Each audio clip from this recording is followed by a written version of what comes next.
Presbytery deck.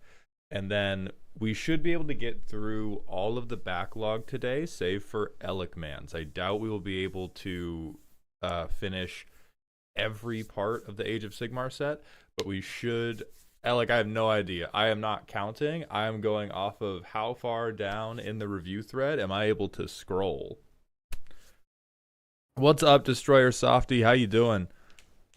But yeah, so I'm hopeful that this stream, the non-bulk orders will get finished, provided that the people who sent them in are here. We're going to do a little bit of like Ouija boarding by trying to summon the authors. But if all the authors are here, we should be able to finish off the backlog today, and that way the next custom card stream we do, we can start taking new cards on again.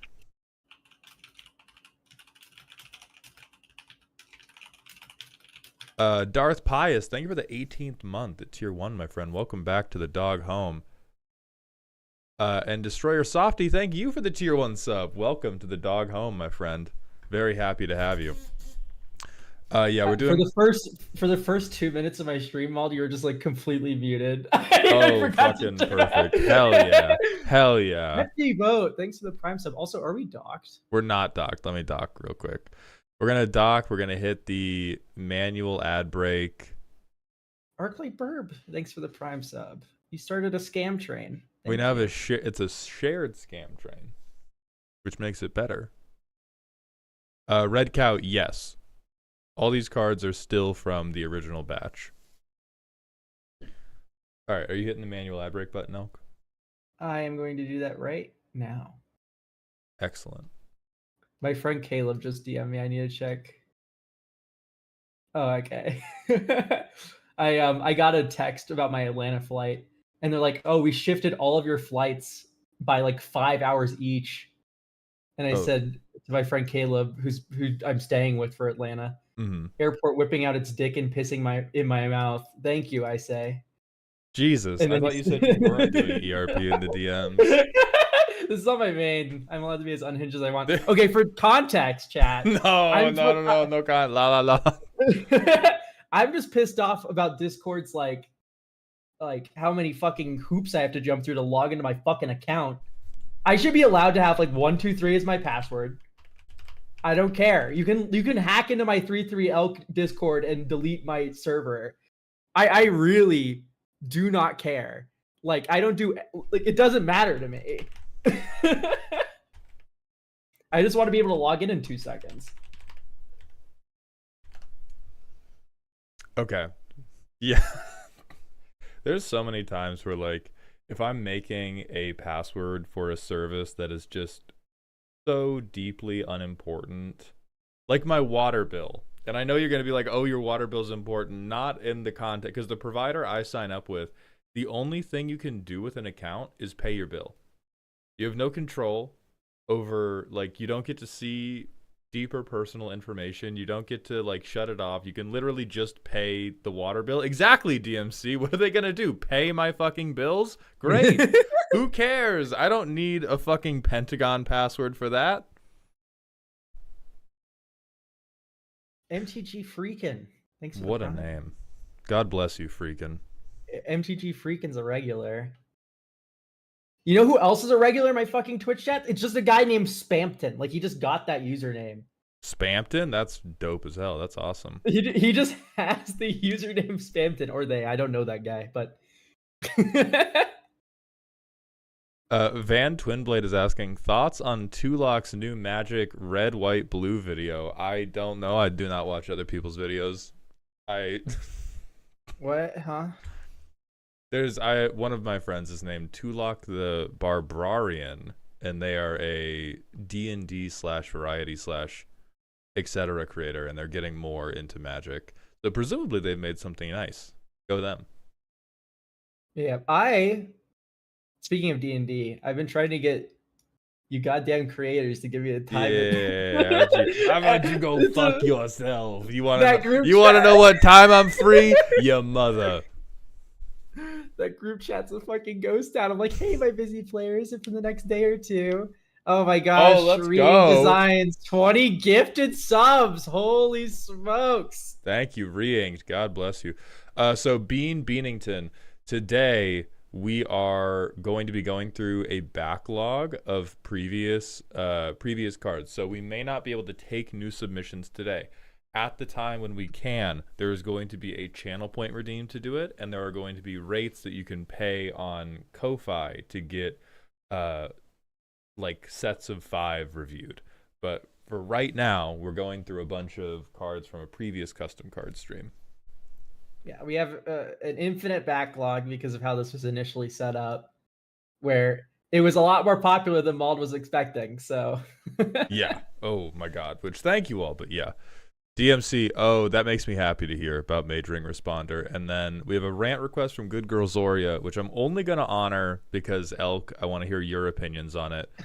Warp is the hydrogen bomb and spacecraft is the coughing baby. Discuss. Okay, so it depends on the card with station. I think there are a couple of independently very strong designs with the station mechanic.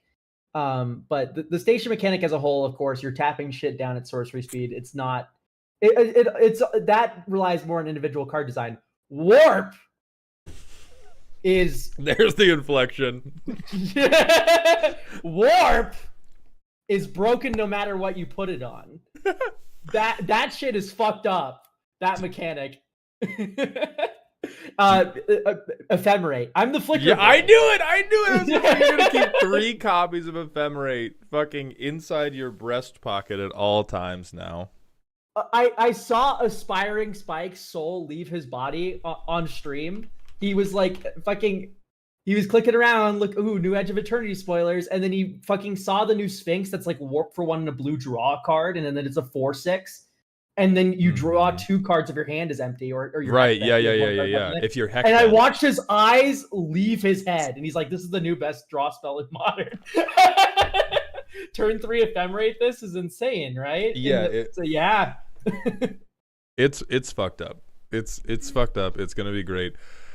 I think the last can't wait for the all your creatures have warp commander. Yeah, that just was revealed recently. It's mono red. It's like a Perforos alternative. Oh, thank God it's mono red. There.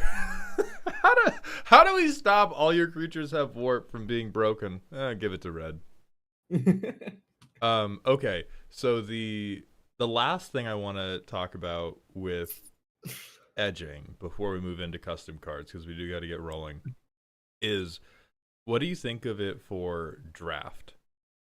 Or what do you think? What with the set in general? What do you think the set's going to be like for draft? Oh, I believe that the set's going to be perfect in draft, and that's because the last few limited environments have been incredible at the cost of constructed formats.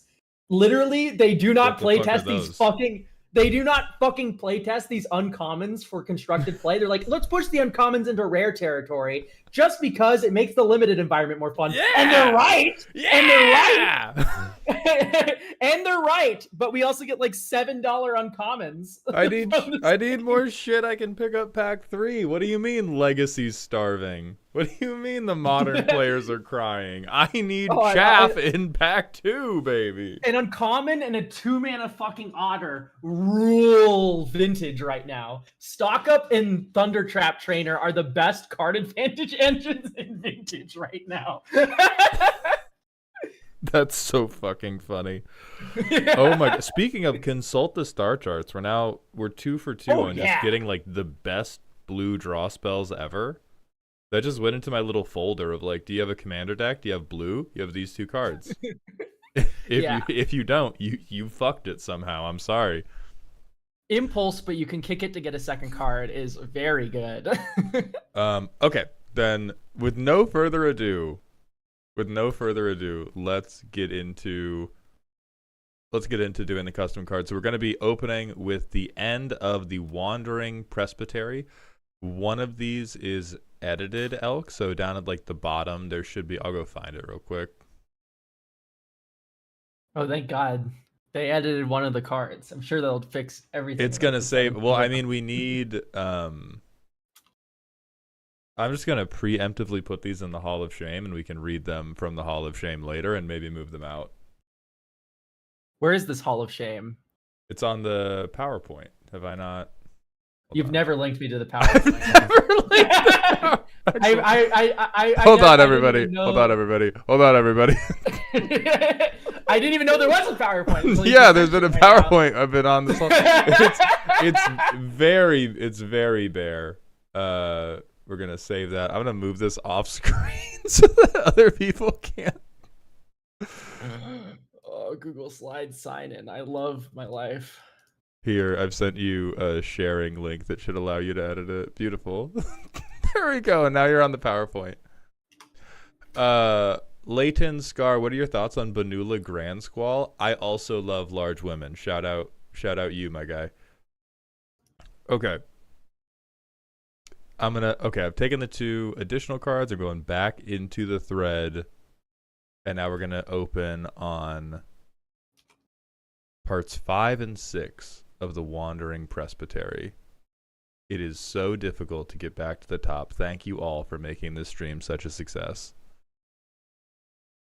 So we're going to be reading them from the Discord thread. Yes, we're opening on Rambunctious Trio. Oh, good heavens. It's awesome whenever I click in the... Also, there's just like an 8, like not an 80% chance, but like maybe a 20% chance I blue screen during this stream. my computer's been exploding. Fucking beautiful. Eki M2K, thank you for the Twitch follow. Welcome to the Doghouse. And Reink, thank you for the 500-bit cheer. I saw someone complain about Warp. Their only issue was they named it Warp, so it can't be reprinted outside of Edge. You'll be happy to know I beat the allegations from yesterday and all the charges were dropped. Good boy. Warp is really easy to reprint, I think. Yeah. That's a little bit... We've got magic, dog. Yeah, exactly. You can warp anything you fucking want. But like, I really want to like see Xerax. That's like the plane I want to see the most. That's like the MC Escher gimmick plane. Mm-hmm. That one I want to see. From the little bit we've seen of it, I'm like, I'm in. You've convinced me. All right, we have a 4-mana 2/2. That's a good start. I'm gonna take the win here before I read the rest of this card. Vigilant Soulbound. If paired, each of those creatures can't be blocked except by 3 or more creatures and get +2/+2. If the paired creature is a cleric, which it will be, whenever this creature deals combat damage for the first time each turn, there's additional combat phase. How about you go fuck yourself, Madra? So this doesn't untap your clerics. Right. So I'm presuming it. Oh well, this one has vigilance, so maybe that is an actual discrete design choice, which I would enjoy. So it's really 4-mana 4/4. If you have anything else on the board. Not yet, Alec. 4-mana 4/4. And this would go infinite with some things. No, but it doesn't untap anything, so it wouldn't go infinite. Right, like, and we're again doing Soulbound, but not making it how Soulbound works, because it's not giving that to both creatures. It's only giving it to this one. This creature has it. Yeah, it's only this Vigilant 4/4 has it. So I think a 4/4 with Vigilance that can give you an extra combat phase that's not criminal. That's much less criminal than the rest of this deck has been. But I think we're using Soul Bond as a keyword for boy kissing when it is an actual thing that has a mechanical definition in Magic that we should also use it for. Yeah, exactly. Like this should just be a different design that gives it to both creatures, because otherwise it's confusing. Because once again, like the one earlier we saw like this, I thought both creatures got the extra combat ability because it's Soul Bond. I'm like, yeah, both of them get it. I had to replug my mic. So yeah, Madra, notes on this one is you need a different keyword for boy kissing, because that's what you're using it for. Don't say Holbond Cat. I'll ban you. Holbond is really funny. You know I will. You can't ban me. I'm his co-streamer. I like that. You know I'll ban you. But I think this effect is not. I don't know, man. Combat Celebrant's around, and he didn't even have to hit. Yeah, I'm not stressed out about about the power of this, but it's just like confusing once again because Soul Bond. Oh yeah, and I'll check my Alec, man, thank you for the $10, not for additional cards, just to support the stream. I appreciate you very much. Elk, I will throw individual dollar bills at you later. Oh, nice. Okay. Thank you. You can do that in Atlanta. Oh, yeah, true. All right, next is Remains of Saint Brutus, a 3-mana skeleton Dude, cleric this guy with has no flash. fucking right to be Oh, in but the he's an gay artifact. clerics. no, right? All right, when they enter, a target unblocked attacking creature becomes blocked. Draw a card, then gain X, where X is twice the number of clerics you control. Creatures you control get +2/+2 for each miracle you cast or copy this turn. Oh, that's terrible. Oh, finally. Oh, yeah. There's only one card in Magic that forces a creature to become blocked, and it has like a very confusing rule specifically for it.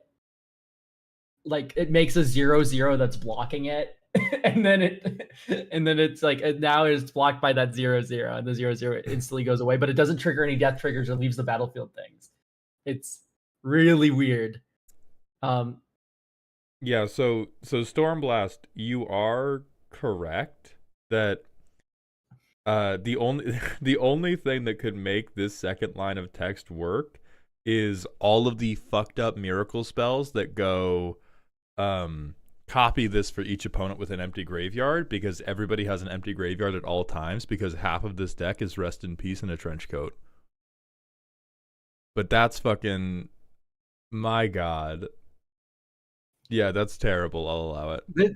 This is like a commander powered up version of like something like Revitalize to me. It's like I draw a card, I gain a bunch of life, I fog one of your attackers, and then there's this like flavor text at the bottom that says each miracle I cast like gives my board a pump. That's already like +50/+50 flying, vigilant, hasty, Mm-hmm. and exiles all of your graveyards when they hit you, using individual 70 triggers. Yeah. So. Prism, that was an Obito Uchiha custom. We're doing custom card reviews right now over on Twitch, and so that was just a full Obito card. Next we have Runaway in the Night, a 4-mana artifact snare, but we can cast it for 2 and then flip it for 2. When it enters or is turned face up, exile a creature or planeswalker. Any number of players gain life equal to the target's mana value and investigate, then sack this artifact. 4 mana, well, it's 6 mana when you crack the clue. Draw a card and then gain a life and then destroy a thing. This is the fairest thing I've ever seen. Yeah, this is totally inoffensive. Totally inoffensive. This is a good snare. I like this. Yeah. It's also 2-headed giant applicable because it's any number of target players. Very fun. Okay, next we have Sacred Remains, a 2-mana 3/1. Oh, here's all the reasonable shit, I guess. When this creature deals combat damage to a player, you may exile it. If you do, draw 2 cards and lose 2 life. At the beginning of your upkeep, reanimate, not a keyword, but reanimate this creature tapped unless target opponent pays 2 life. Okay. I take it back. I take it back. If reanimate means like return this from your graveyard to the battlefield unless target opponent pays 2 life, then that's like a little bit interesting because it's like if you block it, you need to pay 2 life for the rest of the game or also get a Night's Whisper in future. Mm-hmm. When it does hit you. Yeah, this is just a 2-mana creature that you throw at somebody permanently until they're. What I do like about it is you may exile it. Right. So when you do get the Night's Whisper, it's gone. You don't get the second ability ever again. Yeah. I kind of like that a little bit. I wish instead of having like an opponent pay 2 life, you should be the one to pay 2 life, and it'll come back. I would like that more, yeah. So you have to keep investing resources into maybe getting the Night's Whisper payoff. Yeah, exactly. I think so. I don't mind a 3/1. It doesn't have first strike or anything. It reminds me a lot of Master of Death, which is 1 blue-black. When it enters, you surveil 2, and then you can pay 1 life on your upkeep to put it back in your hand from your graveyard. But it's designed for Commander, so it can be a little stronger than Master of Death was. Yeah. Yeah, I like this card. It's cool. Okay, next we're gonna do Salving Hug, a 4-mana snare artifact. Snare cost is 1 and a white. When it enters or is turned face up, Target creature, player, or planeswalker gains protection from color of your choice or colorless. Draw a card. Sacrifice this. Repeat this process for each opponent with no cards in their graveyard. Okay. I didn't hear a word of what this card did. I was just so distracted by the fact that the snare cost of this is always easier to cast than actually just hard casting it. Yeah, so just baseline economics, you should not be able to lay away this for 0 downside. Like, we shouldn't be able to pay half the cost up front and make it overall easier to cast this way. But that's relatively perfunctory to change. So then it is, I get to protect a thing, draw a card. For 4 mana, that's not crazy. For 4 mana, that's not imposing at all. And I think it's repeat this process. It is just draw 3 cards in this deck. Right. That's what makes me worried about it, is that last line of text is totally reasonable as a one-off, and in the context of the rest of this deck, which is like rest in peace, but it's my JoJo stand. This is 4 mana. Well, it's 4 mana, draw 4. Because you repeat it for each opponent with no cards, and none of your opponents are ever going to have cards. So it's 4 mana, protect 4 things, draw 4 cards, you give me 4 back rubs, which I think we might have to put this through the same car wash process we did on a previous card like this, where it's if any opponent has no cards in your graveyard, you may copy this effect, but you can't get one for each opponent who you've fucked over. Yeah, I like that a little more, for sure.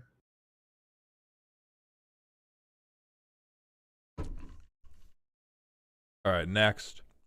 Seraphic Beloved. A 8 mana 4/4 haste flying double strike. 8 mana means you do get to do crazy shit, so that's cool. When this creature enters, you get a shield counter on it and target cleric you control. When this creature enters, when you play it, creatures you control get double strike, haste, and +X/+X, where X is the number of creatures you control. So it is Boros Craterhoof. Yeah, when you play this, you win. But not really, because it doesn't give evasion. It's the weakest of the Cracker Hoofs. Yeah, this is not a Cracker Hoof Behemoth. It's also not Crater Hoof Behemoth. Crater Hoof Behemoth is still way better. It doesn't give flying, which is what I thought, because like it's kind of weird that it's like it gets haste, double strike, and flying this object. So you kill one player because this has flying. Yeah. And let's face it, all of your other clerics also have flying because of that one dude. But this is just Plague Wind. Yeah, this is Crash Out Hemoth. This is like, I don't actually want the game to end. I want to establish Catholic dominance, and so we're gonna come throw like 1,000,000 damage at you, and you have to block. And when you do, I one-side board wipe you. It's not Moonshaker Cavalry Ascendants. Yeah, there's no evasion here. This thing has flying, but does not give it to anything else. And so, depending on how wide your board is and how low people are, Seraphic Beloved might take out one person. But the rest of your board is literally just going to be used as like a pipe bomb for other people's boards. Yeah. Okay, so I'm gonna get up on a little soapbox really quick, because we get a lot of across these streams comments about syntax school. I do not give a fuck as long as I can understand intent. I think there's a number of things that can contribute to a card having terrible syntax. It can be English is not your first language. You did these cards while you were a little bit distracted. You don't know Magic syntax in and out. I do not give a singular fuck about it. And in fact, I am more annoyed by us trying to drag cards for improper syntax when we should be dragging them for being broken pieces of dog shit. Exactly. So I think... Go off. Yeah, go off. I think personally, I don't care about grammar on the card. I don't care about anything.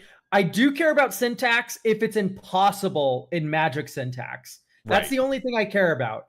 Is if like we can't fix this in like a way, there's like no discernible monkey on typewriter, Tower of Babel type shit where your card makes any sense in the game of Magic the Gathering. That's the issue with syntax. But if it's just like He used enters the battlefield. That doesn't exist anymore. Save me. I don't care. Yeah. It really doesn't matter. And I do agree, like, it's nice when language is really clean and fits into the boxes that we are used to them fitting into. I understand there's a comfort factor to that. I want to see y'all's creativity. I've gone through the phase in my life where I was like, oh my, extreme precision in your language is the most important thing any upstanding person can have. And I'm now past that. I'm now past that. Like, that really doesn't matter as long as I can understand the card, period. There are some times where, yes, syntax is like, you got to go to syntax school because we cannot figure out what the desired effect is. But as long as we can figure out the desired effect, I'm genuinely, when I read these cards, trying to autocorrect live. Coyote. Go ahead. The funniest thing is there's like certain cards in Magic the Gathering that are just like they have shit syntax in like real cards. Like, have you read Hercule, Master Wizard? I had to read this card like 5 times before I understood what it did. Hercule of Hercule's Recall, of course. Did you mean Mercule? That's what Scryfall told me. No. Hercule. But 50-bit cheer from Slight Coyote. Question about all the cards that say copy for each opponent with an empty graveyard. Do you not like them because the rest of the deck is so good at emptying graveyards, or are they bad enough just because of existing rest in peace effects? I think if it was limited to existing rest in peace effects, it would still be worrisome, but it would be inconsistent enough that I would not be like immediately no. With this deck, when you combine this deck with the existing rest in peace effects and all of the diet rest in peace effects that are throughout the deck. Oh, fuck that. Hold on. Yeah, there we go. Get him nice in the PowerPoint. No. Yeah, the Hall of Shame. All right, back to the cards. Next we have Seraphim Aspirants, 3-mana 2/2, Flying Soulbond. Oh god. Okay, this does actual Soulbond. If it's paired, each gets +1/+1 in Death Touch, and if the paired creature is a cleric, which it is, both creatures have, whenever this creature does damage to a player, exile a card from any graveyard, then put 1d4 time counters on target non-land permanent. So this is supposed to work with the potential Fading commander that gives everything Vanishing. I am very, very happy that we have on damage, you get to exile 1 card. That's good. That lowers my blood pressure. I would like if this was just 2 time counters. I don't want to get my fucking caltrops out of my bag and actually accidentally drop one and then, like, you know.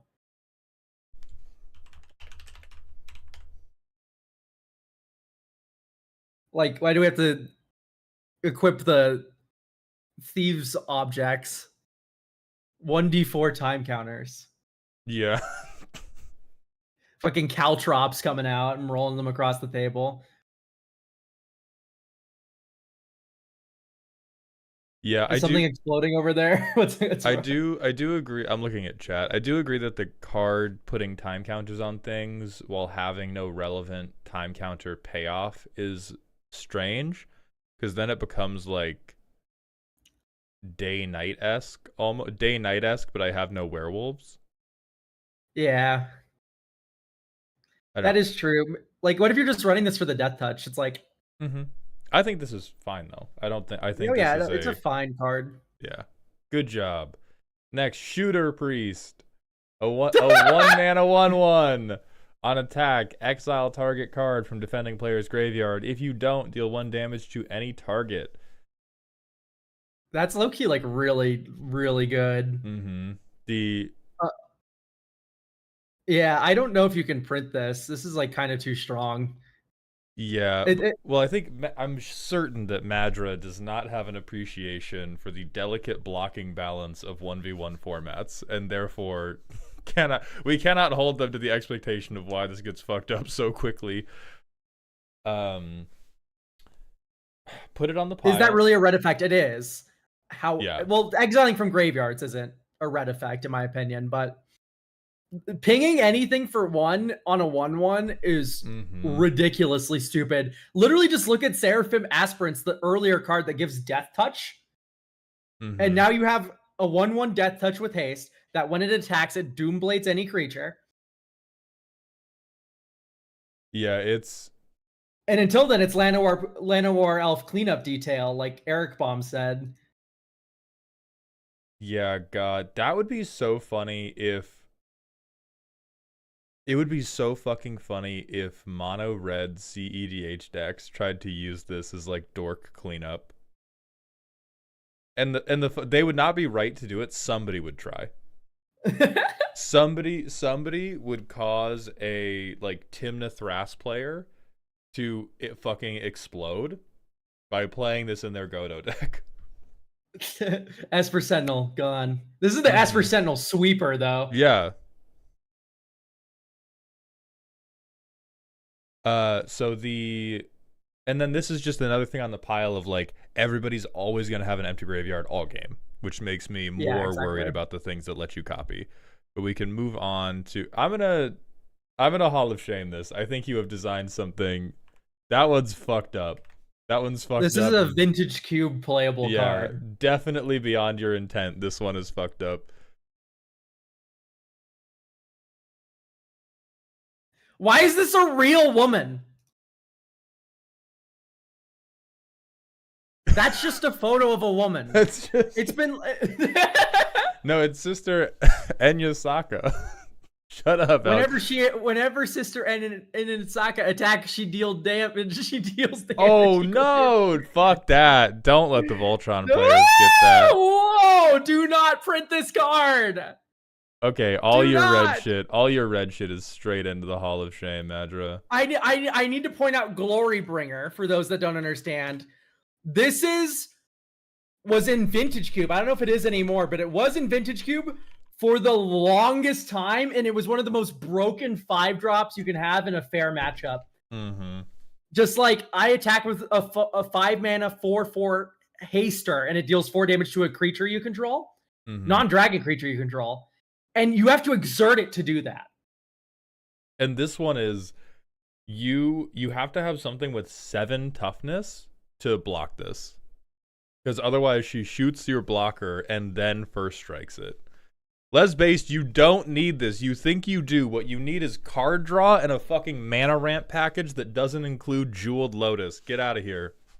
Oh my god, that was like the nerd version of the one NL voice clip. It was. I was trying. I'm working on it. You got it. You miss every shot you don't take. All right, next we have the Wandering Presbytery itself. Fortified Land. Oh, it's a land fortification. Ooh. Whenever a non-token cleric or human you control dies, wander into the Presbytery, then you may exile that creature with a number of time counters equal to its mana value. If the exiled card doesn't have suspend, it gains suspend. Do this only once each turn. I'm not... Why is this a fortification? Right. I think that's just for flavor. I'm also not sold on... So it's 5 mana. The first creature that would die each turn, nah. Okay, so what if we just like had this be a land fortification and Fortified Land has tap, add 1 mana of any color. You sound insane. Shut the fuck up. Or when you use this mana... No, I wasn't done talking. Okay, sorry, go. That's a really funny part to cut me off on, though, so maybe it should just be that. It's 5 mana total to fortify something, but it makes 1 mana of any color, and whenever you use it to cast a cleric spell, it enters with an indestructible counter. Get the fuck out of here. Or even, I feel like you could even make the land tap to wander into the Presbytery. That makes sense too. But yeah, I would be okay with either of those. I don't think it's broken as it is. It's not broken. It's just confusing as shit. Like, it doesn't need to be this complicated. Like, it's a protection spell for clerics. Let's make it a protection object for clerics. Like, oh my god. Next we have Wandering Backdoor. I know what you did here. Tapped land permanents your opponents control have Vanishing. How about you go fuck yourself real quick? It's a gate too. Yeah, it is a gate too, so it's more tutorable. You shouldn't put this on land. No. That's just not fun. Yeah, I think my final opinion on this is mostly determined on like how, because we already know the deck has the critical mass of rest in peace effects where, hey, you're never going to have a card in your graveyard. I'm not convinced there's the critical mass of time counter effects for this to be insane. Yeah, for chat, by the way, there's a lot of cards in this set that put time counters on things. Vanishing only triggers when the last time counter was removed. Yeah, if you have a thing with Vanishing that just doesn't have time counters on it, nothing happens. Because we had to go through, we went through the stages of grief on this, the first one we saw. But if you just play this, nothing happens. Yeah. I think this, if you want to keep it a land, it should be an artifact land or an enchant, or not even an enchantment land. It should just be an artifact land. So you can disenchant it. Mm-hmm. Oh, yeah, sorry. I did too. We all did. The first time we saw it, I had a generational crash out because I thought it was just board wipe my opponents completely. All right, next is Wandering Exorcist, a 3-mana 3/3 with Wither. On Cleric combat damage, exile that many cards from that player's graveyard back to boy jail. What the fuck? That's number 700 that we've had that line of 701. And whenever one or more cards leave an opponent's graveyard, that player loses that much life. Rest in peace. I kill you. Rest in peace, literally. Mill's finally good. We did it. We did it. Mill's good. No, okay. So this is also going into the Hall of Shame. Whenever one or more cards leave an opponent's graveyard, that player loses that one life or whatever. I think you could put either of those lines of text on a card, and I would be like, wow. The second one much more than the first because of existing rest in peace effects. But even the first one, I would be like, damn. All right, nobody's having graveyards. Yeah, that second one should maybe be like on like a 5-mana enchantment. Yeah, definitely more expensive, and then it becomes less onerous. Okay. Next we have Wandering Gate. Mana fixing or tap target cleric gains haste, then exile a card from a graveyard. Why? Because fuck you, that's why. Because I played against a Muldrotha player once, that's why. Once again, this also forces you to exile from your graveyard as well. Yeah. Yeah. If no cards are exiled this way, wander into the Presbytery. I think the choice between if no card first, giving something haste for 1 mana permanently, that's good. I want us all to come together and be like, Arena of Glory that doesn't exert. Or it's not quite Arena of Glory because this wouldn't add mana, but it's a 1 mana source of all of my creatures have haste. Is already quite good. I apologize, chat. We're not going to go and look at the Presbytery. We're not going back. The Presbytery dungeon, terminally fine. You can target a graveyard that's already empty, Elk. That's not how rules work. That's not how this works. This is all right. This is the point where the language is interfering with our ability to interpret the rules.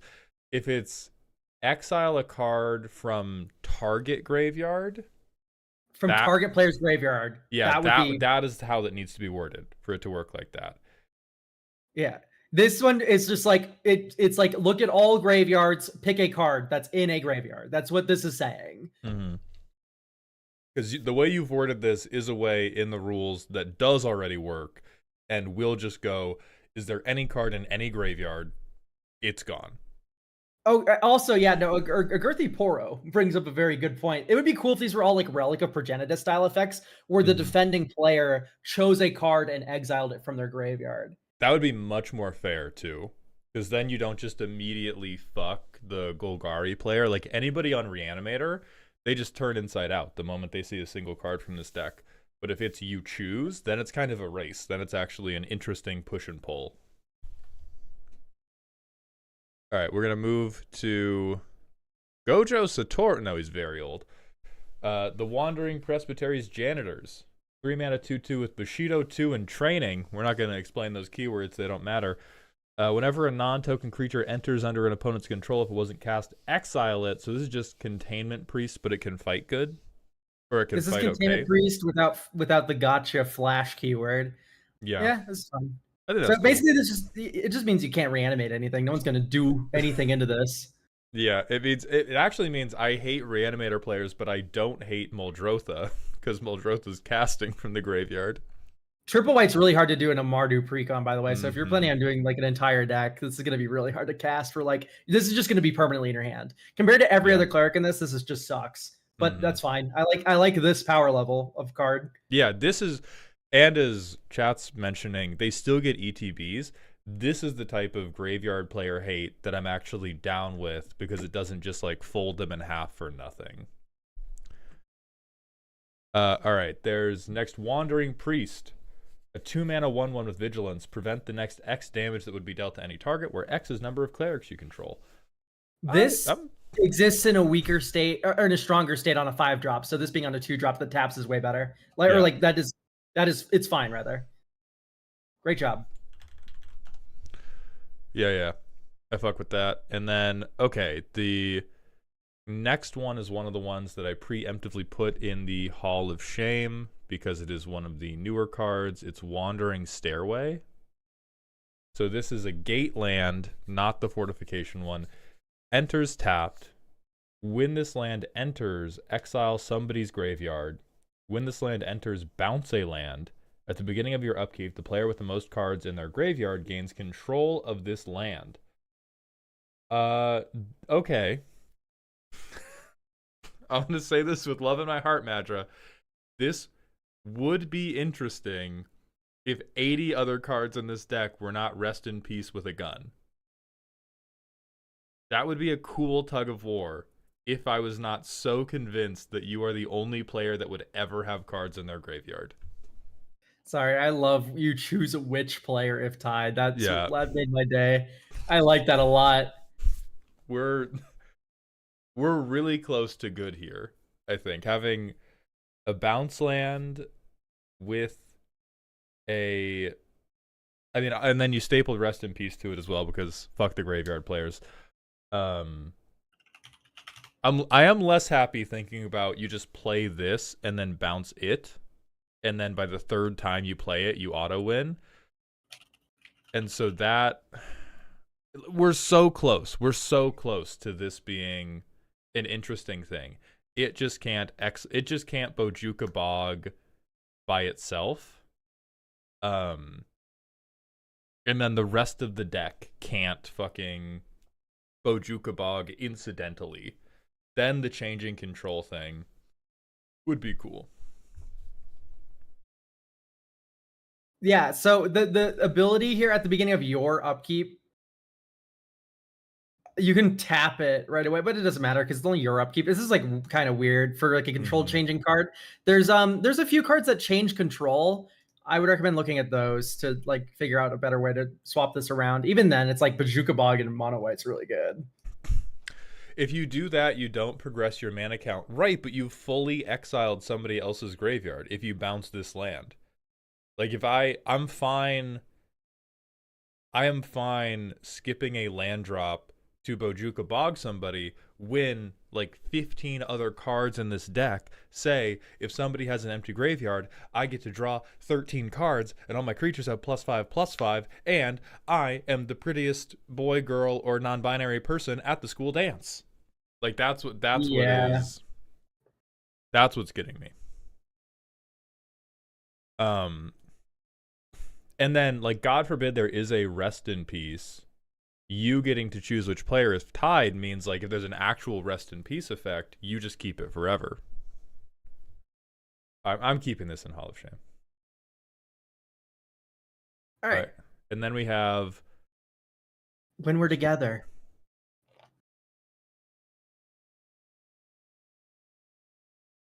One mana instant Fog, but also wander into the Presbytery.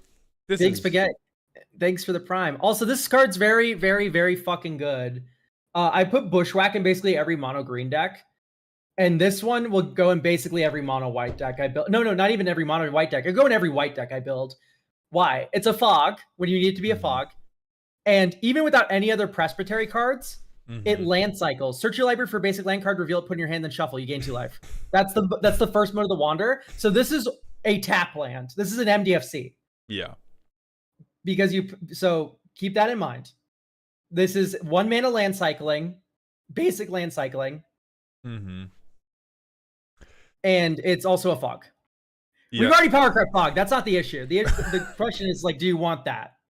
That's up to you to decide. Right. I think this is just not complicated, but just straight up and down. What if I made my cards better than they deserve to be? And then we have one last card that is the other one that was preemptively in the Hall of Shame, and I closed the PowerPoint. It's the Golden Dawn, which I somehow managed to, like, cut off a portion of. That's awesome.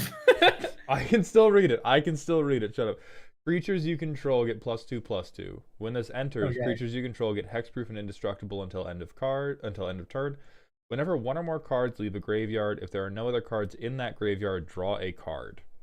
This should be 6 mana, bare minimum. It maybe should be 7. +2/+2, and it gives hexproof and indestructible, and it does that last ability that's a card draw, and it has Miracle. This should be 7 mana hard cast. And it has Flash, by the way. Yeah, it has Flash. So this is like, it is Dawn's Truce, which is a 2 mana effect, stapled onto half of an Elishnorn, however you want to look at that. The double top half of Elishnorn.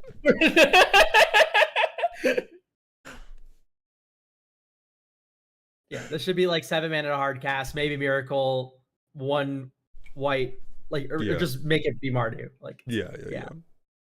Okay. That is the end of the Clerics. Thank you, Madra. I'm going to catch up on bit cheers, and then we're going to bust into some of the one-off redeems before doing the Age of Sigmar stuff. So let me find where we're going to be picking up from with those one-off redeems. People we are looking out for are... I love the one-offs. They're my favorite thing. I found the crash out emoji. We left off on Volibar, I'm pretty sure. Okay. Let me look for the crash out emoji. Well, I think there's some things, like there's some people we were missing from last time who we did not successfully summon with the Ouija board. So I'm going to just start calling out names. Mojo Man, Eldrazi Dragon, Min Maxist.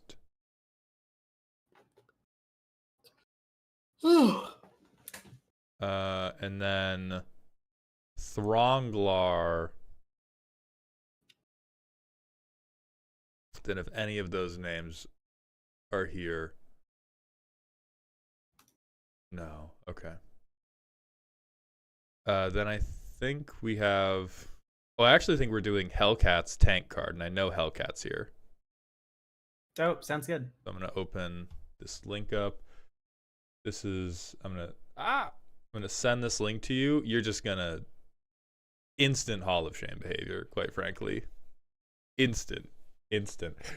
This is Fury, the M4A3E8 Sherman, a 5-mana Boros 5/5 artifact vehicle tank with first strike, trample, and ward 2. Last stand. As long as Fury Sherman is the only tank you control, it gets +5/+5 and has indestructible. Whenever Fury attacks, it deals 5 damage to up to 3 target creatures or planeswalkers defending player controls. Crew 5. I mean, Crew 5 is a lot. Let's shut the fuck up. Crew 5 is a lot. It is a lot. Crew 5 is a lot. This should be Parhelion mana value. Yeah, because I think we know you don't have a fucking World of Tanks custom deck, dog. This is, of course, the only tank you control. Or it should be. Like, if you're like, oh my god, what if I could have all these other tanks? Or I could have a 10/10 indestructible tank with first strike and trample. Yeah, so it goes in the command zone. Yeah, it should cost 6 white, red. And then all pips. No Soul Ring. Fuck you. No Thrawn Dynamo. Get out of here. It's not combined. It's 3 separate instances of 5 damage. You just get to shoot a hole in the chest of 3 blockers. Yeah. So yeah, this is Parhelion too, and it should be accosted accordingly. Yeah, get out of here, you goddamn War Thunder player. Is lore accurate to that Shia LaBeouf movie? I don't know what you're talking about, but I trust you with my life, Dr. Ryan. Thank you for the 20 bits. Oh, and then cheer catch-ups. Re-Ink, thank you for the 500. Yeah, I agree for the most part about the point of language. I do think there are some things where it behooves us to be persnickety. I just don't think these custom cards are where. And then Atog, thank you for the 200 bits. Hey there, handsome man. May I know how to submit cards? So for this stream, you are probably not able to because we're catching up on backlog. In the future streams, there's going to be a channel points redeem, and then we're going to have a chat command that explains how many bits you need to cheer or, you know, money you need to pay to get them done in bulk.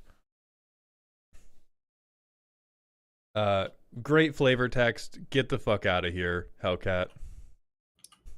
5 crew members flavor? I'll get you.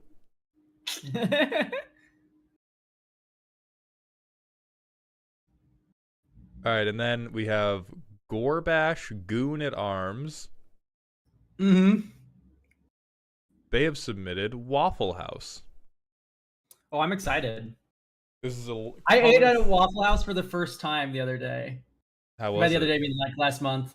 Oh, I didn't like it that much. Keep in mind, I was supremely hungover. But I think that's how you're supposed to experience Waffle House anyway. That's when you're supposed to love it. So it's a colorless land. Tap, sack of food, add 1 mana of any color.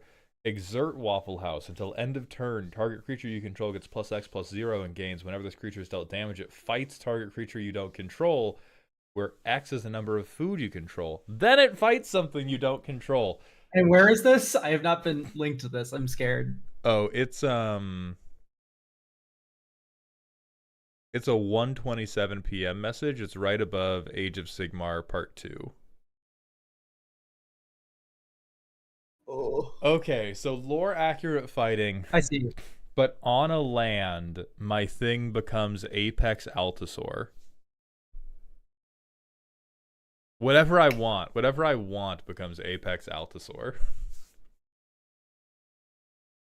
The theming is good. I feel like it should have to have a mana value associated with it. I'm not comfortable with 1 mana. Yeah, it keeps fighting until it dies. Yeah, but if you do this with like indestructible Justin, this is a one-sided board wipe. This goes in any deck. There's an updated version. Oh, there's a corrected version here. You motherfucker. Let me go scroll through and try to find it. All creatures lose indestructible. Then it fights target. It's just 1 fight for an exert, which I still think might be too good. This should be activate only as a sorcery in my mind. Dude, this was Seedborn? Oh, we broke Seedborn Muse. No, but really, I found it actually matters. Yeah, I think the flavor is good. The fact that it's just tap and exert, I think is undervaluing how good fight spells are. This should just be a sorcery regardless of Seedborn Muse. Yeah. It's a cute idea. This is fixed in my mind by like having to spend mana and exert. Yeah. Yeah, like 3 tap exert or like 2 tap exert. Mm-hmm. Because like when the green players cast a fight spell, they're not only investing mana, they're investing cards. Like they played that fight spell instead of an 18th dinosaur. And this land, especially in green decks, which are the best at getting specific lands out to field, just say my deck doesn't have to have creature interaction spells because this is every creature interaction spell forever. So yeah. Yeah, I would put this immediately in Cura, the Boundless guy. Oh god, because it's so good to like crop rotate for this, and then you just tap it. You don't even need food. You should probably have to sacrifice a food as well to exert it. Mm-hmm. Because then that just makes sense. Because you don't need to play a food deck for this card to be good. It just goes in every commander deck. Yeah, you put this everywhere. Okay, let me scroll back up to where we were before. Okay, then if Time KT is here, or Zenorum is here, or Girthy Poro is here, which Girthy Poro, I do know for sure you're here. Time uses a color on Twitch that is incredibly hard to see. Time is here, so this is their 1:29 p.m. submission. So 2:29 in a real time zone. Oh shit! It's Bob True Hater, you fuck up. Little Mix Doom, I'd not seen that the Tekken 8 director wants to add a Waffle House stage. I don't play Tekken very much. I found it. Let's go. Excellent. Mardu 1-4. Choose up to 1. Rest in Peace, but it doesn't exile existing graveyards. Clarion Conqueror, Rule of Law, or Doorkeeper Thrall. Oh, each player chooses up to 1. This is awesome. Ew, that's funny as fuck. That's horrible. That's a horrid. That is rancid. I love it. Yeah, this is... Well, one, it's really good. It should be worded like, if you want this to be real, which I think it could be, unironically. If you want this to be real, it should be worded like Council's Judgment, where you vote first, and then, starting with you, each player chooses... Because as of right now, this just doesn't work. But like, starting with you, each player votes. That's the way you want to word it. Mm-hmm. And I do. And it should be a human gamer. Oh, I'm sympathetic. I'm sympathetic to the argument that there should be a Blood Moon effect for the red on here, but I think Blood Moon effect in the command zone then becomes just too good. And then you cast this in every game. It's fucking, I vote for Blood Moon. And who cares what the rest of you voted for? I got Blood Moon, you dumb motherfuckers.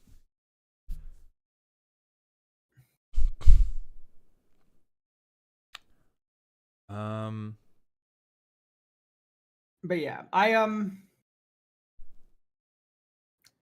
mean, these cards are very good.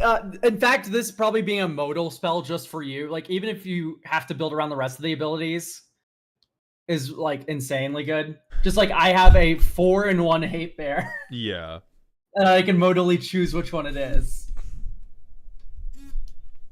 But you're in Mardu, you gotta rely on non-basics too.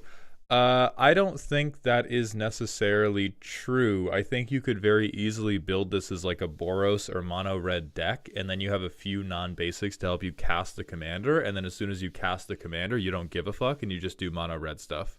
But everybody else is basics for like the first like 5 turns of the game and you're set. Yeah, I truly think you can even play a bunch of non-basics and kick them in the dick and go, all right, here's Slicer, here's Alexios, here's Godo, here's whatever, and I just do mono red shenanigans after I fix the mana for my Blood Moon effect. That's true. Anyway, yeah, no, I like the concept. It's a little on the nose, obviously. But... Yeah, I do like the concept. Okay, next we're looking out for still Zenorum, still Girthy Poro. Tanners, thank you for the 4 months at tier 1. If you had to pick an Elden Ring boss or NPC to see as a card, who would you be most interested in seeing? Elden Ring or what?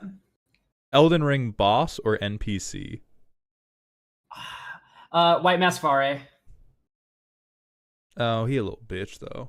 No, I like him. My little lambkin. Oh, that's bitch. really cute. I like He that. a little That made me bitch. feel weird when he called me his little lambkin. I kind of liked it. Oh my god. The Voguewind Dynasty. What would...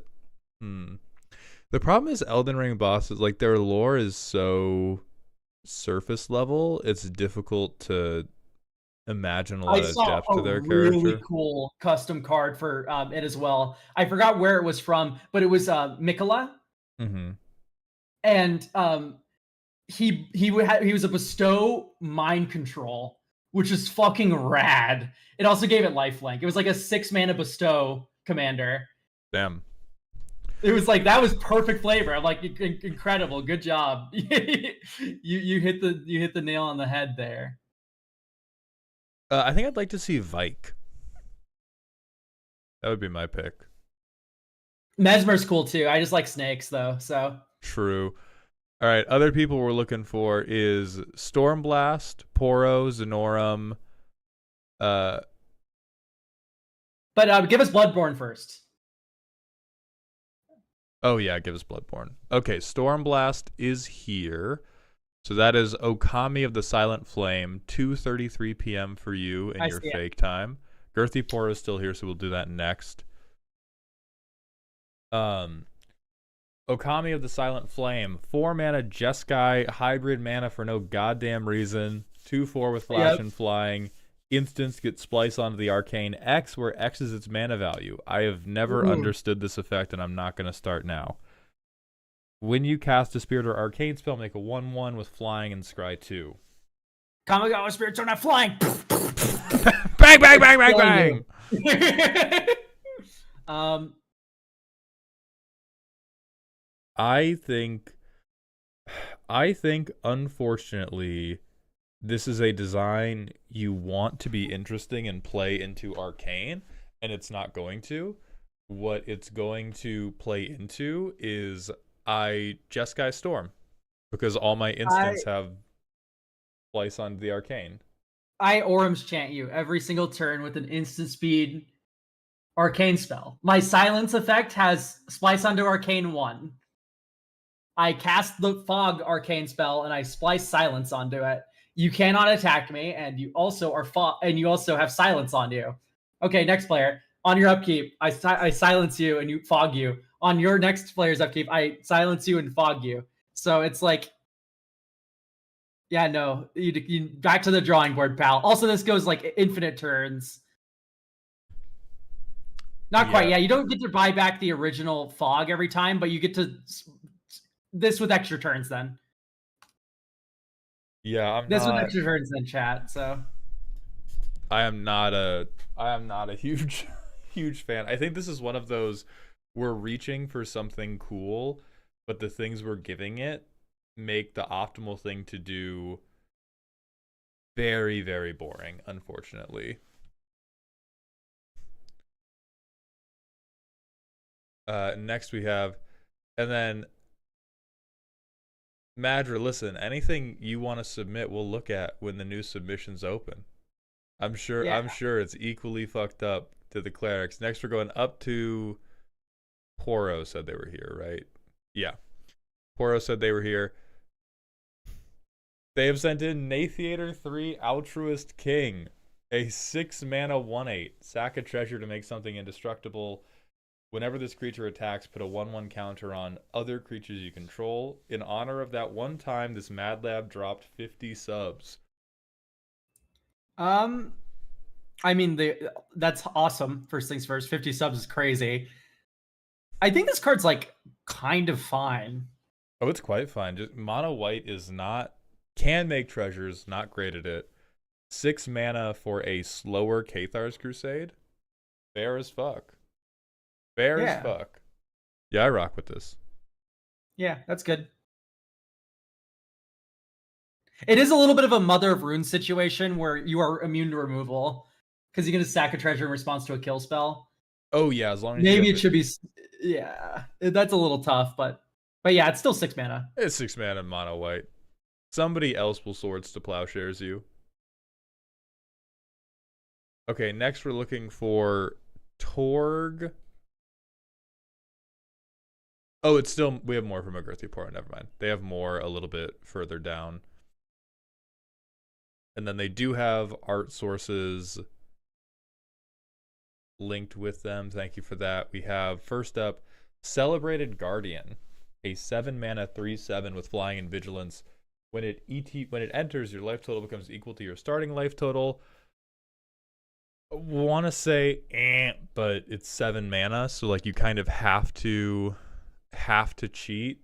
You can exile it to make your life total unchangeable this turn. I like this. It should just say if you cast it. Yeah. When Celebrated Guardian enters, if you cast it, your life total becomes equal to your starting life total. Then the rest of this card is fucking cool. I like this. Yeah, I fuck with that. This does feel mono white. What about this is blue? It has flying and vigilance. White gets Shut up, flying and vigilance. shut up, shut up, shut up, shut up. Shut up, shut up. Oh, I love little pumpkins. This is so cool.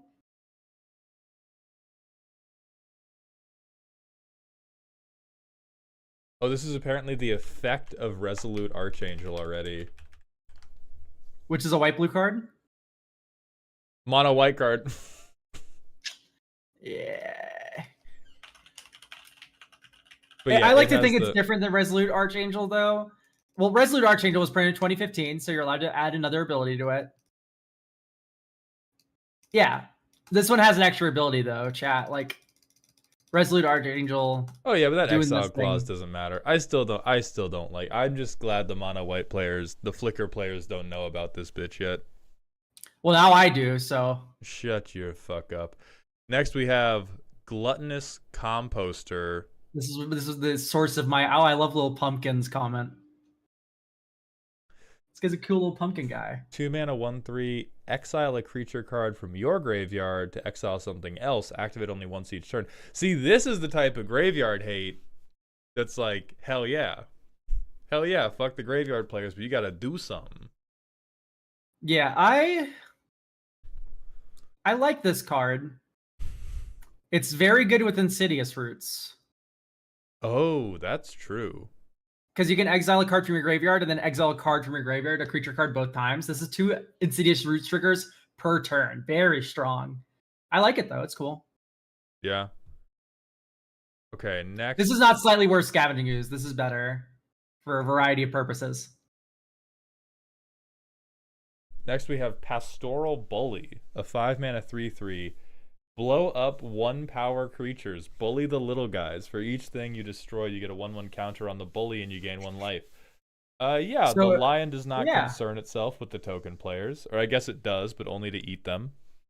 Fuck yeah. Yeah, I like this. It's like pest control, kind of. Yeah, I want more stuff to just hose the token players. They deserve it. Yeah, Elshnorn. Yeah. I recommend that so often now. I'm like, holy shit, you got white mana in here and you don't have a great top end? What if you put Elishnorn in this bitch? I love her. She's a perfect design. It's great. Then we have Premonition of Fangs, a 4 mana sorcery. Make a 2/2 with flying and vanishing 1. If no mana was spent, instead make a 4/4 with flying and it gains haste. And you can plot it for 3 mana. It also has rebound. What concerns me about this card is you have no reason to ever cast it normally. Yeah, unless you like really need a blocker. You cast it normally, you get a blocker for the turn, and then you get a 4/4 on your next turn because it has rebound. I like the mix of plot and rebound. That's fun. Rebound doesn't work if you plot it though, right? Oh, rebound is from hand. Okay. All right. Now I'm on it. I thought rebound. I don't rebound things. Okay, we have too many mechanics going on. I think this should say create a 2/2 blue dragon illusion creature with flying, sacrifice at the beginning of your next upkeep. And then, if no mana was spent to cast the spell, you also get the thing. Like, just get rid of the Vanishing 1. It doesn't need to be there. You can write that out. I like this card, though. It's kind of interesting in the terms of its modes. I like that, then. I'm back. I am back around on this card, knowing that it's effectively modal. Okay, then next we have some Age of Sigmar stuff to do, which is part 3 of Alec Mann's Sigmar set, which is right below Poro's stuff. This is the Lumineth Realm Lords. I need to use the bathroom, so I'm going to hit the manual ad break, and you can all watch Elk do the Spellify. Hold on, Elk, let me open up. Either go to Elk's stream, or I'm going to open Elk's stream on my stream. I'm getting chair streamed. This is cool. All right, peak React content. I'm hitting the manual ad break. I'm going to the bathroom. Be right back. All right, 3-minute ad break. Hooray. So, Artifact creature. It has an activated ability. A NON. So it's not non-token. Strange here. Okay, so that can be paid with either blank or 2 life. So this is a Phyrexian mana. This is a Phyrexian mana, because this is the Phyrexian mana flavor text. It's not the one that gets +0/+1. It's not Hex Parasite, because it doesn't have enough words in it. I'm just trying to think of other cards that have the Phyrexian mana. It's not Vault Scourge. It does have 2 creature types. I think this is Phyrexian. Believe it or not, chat. I believe this is Phyrexian. This is not Phyrexian Metamorph. The Phyrexian Metamorph does not have an activated ability. It is just an enters the battlefield effect. This reminder text is for this ability here. All right. It is Spellskite. In future, if you think you know it, try not to spoil it.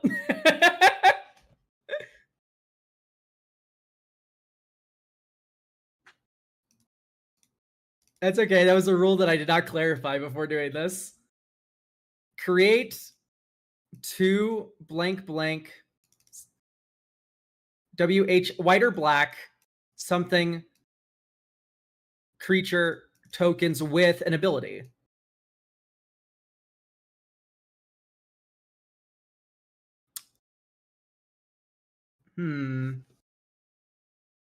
With an ability. So this could be VIGILA.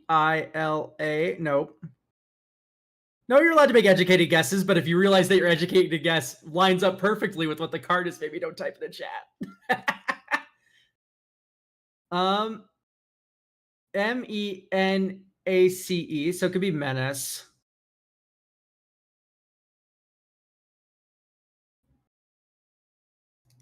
Yeah, there is a alternative mana cost. This seems like Flash Black. Okay. This is Lingering Souls. Flashback, and then it creates 2 tokens. Okay, well, that was the Spellify, everyone. We're going to move on to the New York Times connections.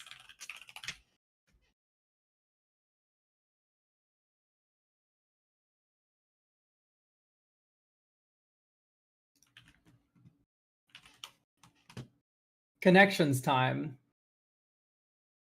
Let's play the connections. I almost did this morning, and I remembered I should probably save it on stream. Create groups of 4. Well, fucking Mario World is here. So Wu-Tang is a rap group. Wu-Tang Biggie, Snoop.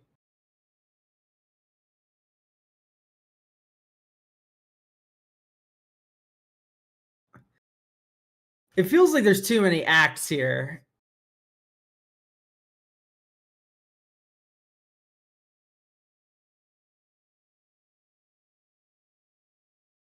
Yeah, I did hit it with the full legal name, the New York Times connections. Yeah, Pac. Okay. So, I mean, these are all rappers. That feels fucking too easy, though, right?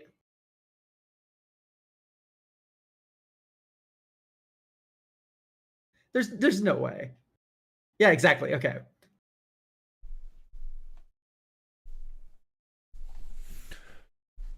I'm back. Welcome back. We're doing the New York on the Times words? connections. Create 4 groups of 4. Yeah, so I was originally thinking rappers, but I'm like, this is too easy, and sure enough, it was too easy because it did not like me submitting these for rap artists. What about things that smell bad? So like glue, Cape Cod. Glue smells like kind of good. And... What's wrong with Biggie? What the fuck? Why does he smell bad? Yeah, no, I'm like I do. Drum and bass is a genre.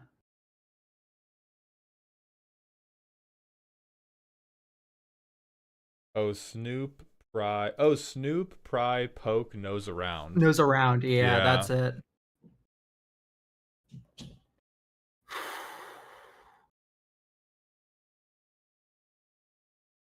Then there's sweat, worries, hard feelings. Hmm.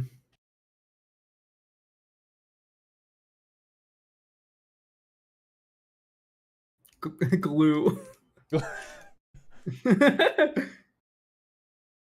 Oh no, it is sweat, biggie, hard feelings, worries. It's no biggie, not Ah, Biggie no the sweat, rapper. no biggie, no Yeah, worries, yeah, no. yeah, yeah, yeah. Yeah, that's funny. Um.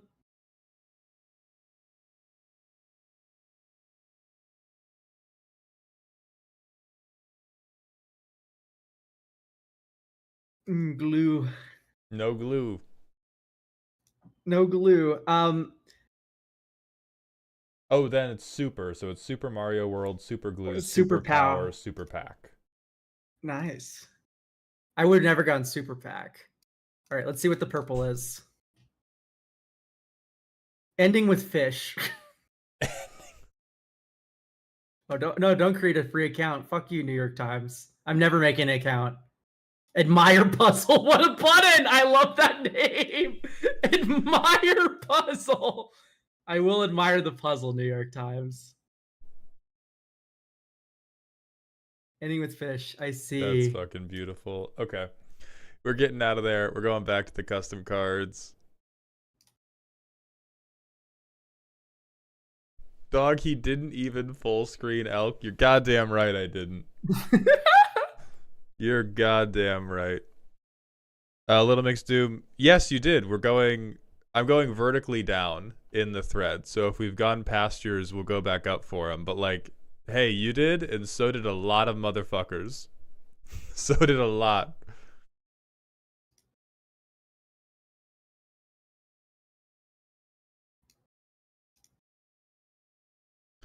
Dog, little So fuck, it's good to see you. Elk, one of my haters is here on TikTok. I spoke bad about CEDH, and now I guess they're spending their time watching me to talk about how I've fallen off. wait, really? It's just like fucking popping off in the chat against you? Oh yeah, they like I made that video talking about how CEDH bad competition, like great game, Yeah. terrible competition. They showed up on the video and they were like, "You should just quit, bro." And I think I said something to the effect of like, "Yeah, I'll think about it for you." Um, and Well, I mean, now, you were just right though. oh yeah, I was both just right, and now they're here on TikTok to enjoy how I definitely make more money than them, sitting Dude, around fucking goofing around with my chat. But I hope you're Fish having a Wizard good Prime day. sub. Oh hell yeah, Fish Wizard. I hope you're having a good day, little fuck. Maximum power, yeah, you should re-add them. Please add them to the bottom of the custom card thread. We're gonna see if we can get through all of the backlog today. Okay. Yeah, Terrence, normally the TikTok stream just gets closed down by this time because I'm not doing very. The TikTok stream is mostly there to ask people nicely to come to the Twitch stream. That's awesome. Okay. Anyway, Age of Sigmar. We're doing it. There's 2 redesign links. Excellent. Okay, All I'm right. gonna reply with a period so that way I can jump back to this very easily.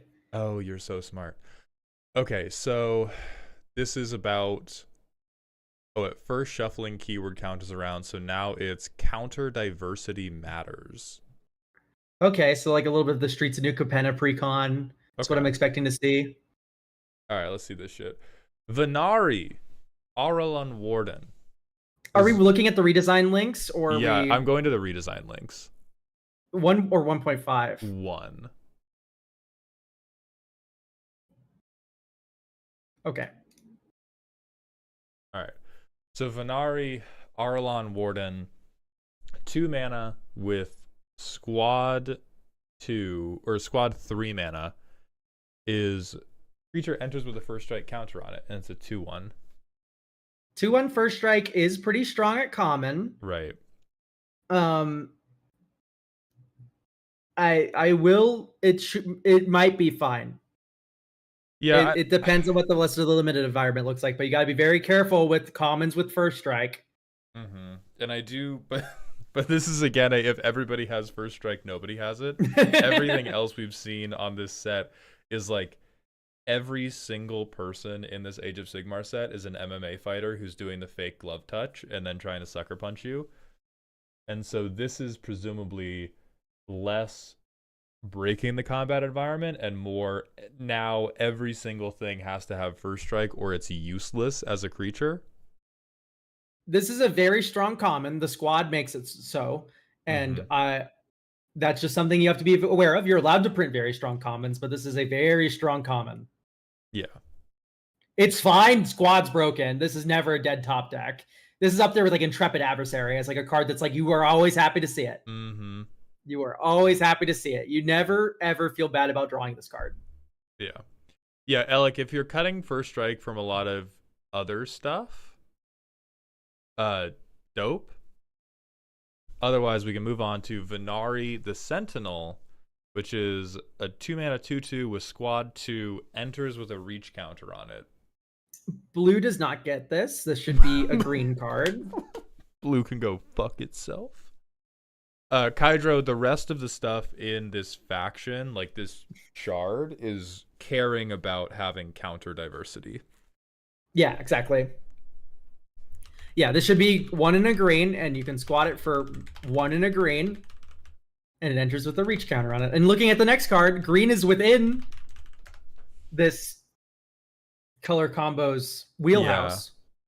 Tell you what, make the blue one have the vigilance counter, make the white one have flanking, and make the green one have reach. That should be the order of operations here. I like that. Blue gets vigilance, white gets flanking, green gets reach.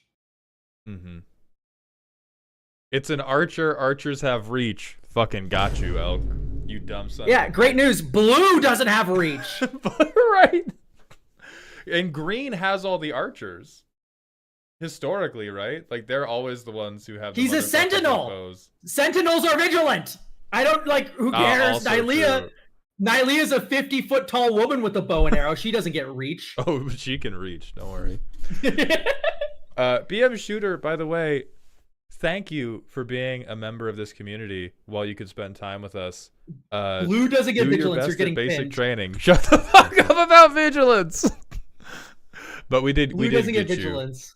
Okay, and then green has flanking, which kill with hammers. I like that the squad cost is most expensive on this one. Like, I think your use of squad betrays a deep lack of understanding about how scary it is for people to dump mana into extra bodies in draft. But I don't think it's cripplingly bad. I think I like this one the most, but switch who's getting what counters.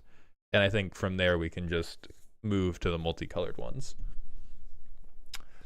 I'm sorry, I'm just obsessing over this blue doesn't get vigilance. Oh, yeah. This was perfect rage bait. Perfect rage bait. If blue has vigilance, then how do nerds get stuffed in lockers? Yeah, explain that shit, Elk. Explain it. Because it's the worst keyword. I don't know. All right. Sinari Kathala. A Selesnya 1/3 that gets a Ward 1 counter. At the beginning of second main phase, distribute 2 +1/+1 counters among up to 2 target tapped creatures you control. Yeah, this is pretty good. I like this. Great job. I guess, like, it's fine. I don't like how it interacts with the vigilance counter guy.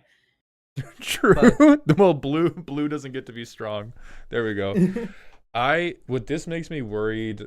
Not even worried, but I'm trying to imagine how I would feel if you curved the Venari Warden, if you played a 2-mana 2/1 with first strike, and then next turn you swung it and turned it into a 4/3 with first strike. Yeah, tell you what. Make this distribute, or no, just put a +1/+1 counter onto a tapped creature you control. This would be great. Yeah. Because it reminds me a lot of the Duskborn card, the Storyteller. I forgot its name. Shrewd Storyteller, which is a 3-mana 3/3 with this exact mana cost, and it says at the beginning of your second main phase, if this creature is tapped, put a +1/+1 counter on target creature. So it should just be one creature, and then we're set. Yeah, because getting a little bit of building is good. This feels like, holy shit, turn 3, I didn't have removal. now their 2-mana creature is my highest priority for removal in the entire game. Because after that, it's going to become a 6/5 with first strike, which is basically just like I kill everything forever. If you crashed out, you get a 1/1 counter on one dude. Yeah. You also have this as a ward 1/1/3. Okay. Next is the Cenarian Lightner, which is Azorius, which is a 1/4 ward 1 magecraft.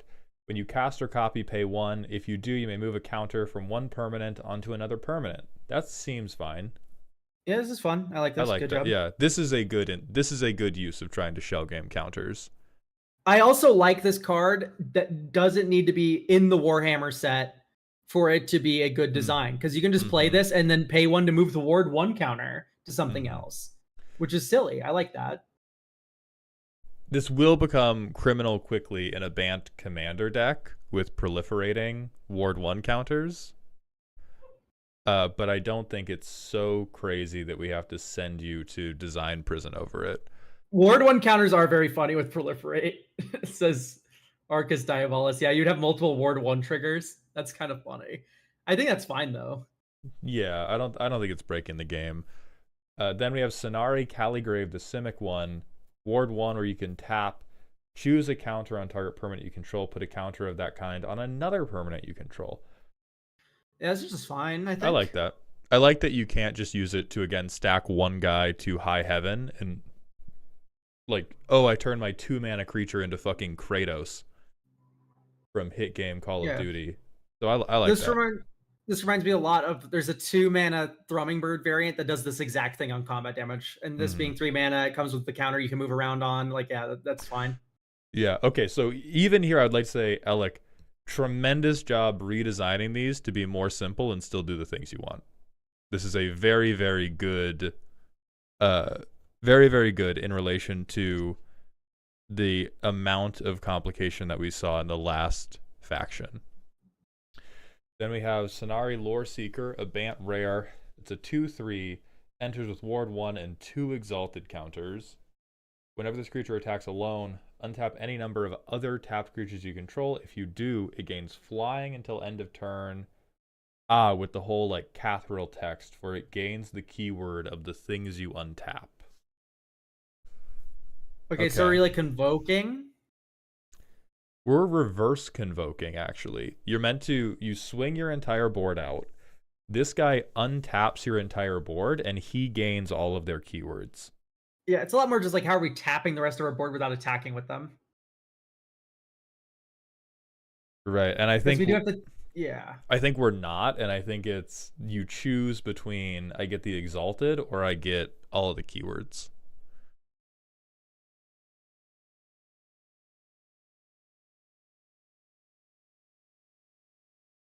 Okay. I mean, that's probably... I don't think this captures the theme that he's meant. I'm looking at the design notes. I do not think this captures he's meant to go it alone and is at his best when he does that, because we have seen no other ways to tap down creatures without swinging them. So the only way you're getting fuel for all of this crazy shit is Convoke, which we have not seen be a thing in this set yet, which makes me worried. Yeah, what if oh my god, I can't even read. The whole thing only works on attacks alone. Then I have great problems with this then, because we don't have, the only things I've seen that we can tap is like the Cenari Caligrave, which like that was my issue. There are, okay, if there are Convoke cards we have not seen, very cute, go off. Yeah. All right, next we have the Lord Regent. There are Convoke spells and a handful of vehicles. Okay. 4 mana 4/4, has a vigilance and flanking counter. When he becomes tapped, make X 1/1 elf soldier creature tokens, where X is the number of different kinds of counters among permanents you control. This should maybe be 5 mana. This reminds me a lot of Kessig Cage Breakers. And this one's easier to do than Kessig Cage Breakers. And Kessig's Cage Breakers was a rare. So it would be on par with it, I think. Kessig's Cage Breakers, by the way, was just a 5 mana 3/4 When it attacks, you make a wolf token for each tapped and attacking for each creature card in your graveyard. So that one has been updated. Okay. Our fault. I guess we would just move on then. Yeah. Then yeah. Okay, who's after this? Venari Blade Lord. I desperately wanted to give this guy a way to hot swap between Double Strike and Death Touch, but I couldn't make it work without making a wall of text, so I made this instead. I like the sound of that. 4 mana 2/3, you can squad and convoke. Enters with a Double Strike counter. When it attacks, it gains +X/+X, where X is the number of different kinds of counters among permanents you control. I worry about combining Squad and Convoke, just because it feels difficult to estimate what its board presence is going to be like. Yeah, Squad and Convoke is very strong together, of course. Wait, Squad is an ETB, right? Oh yeah, right. I'm thinking of like Offspring is the one. This isn't like Offspring.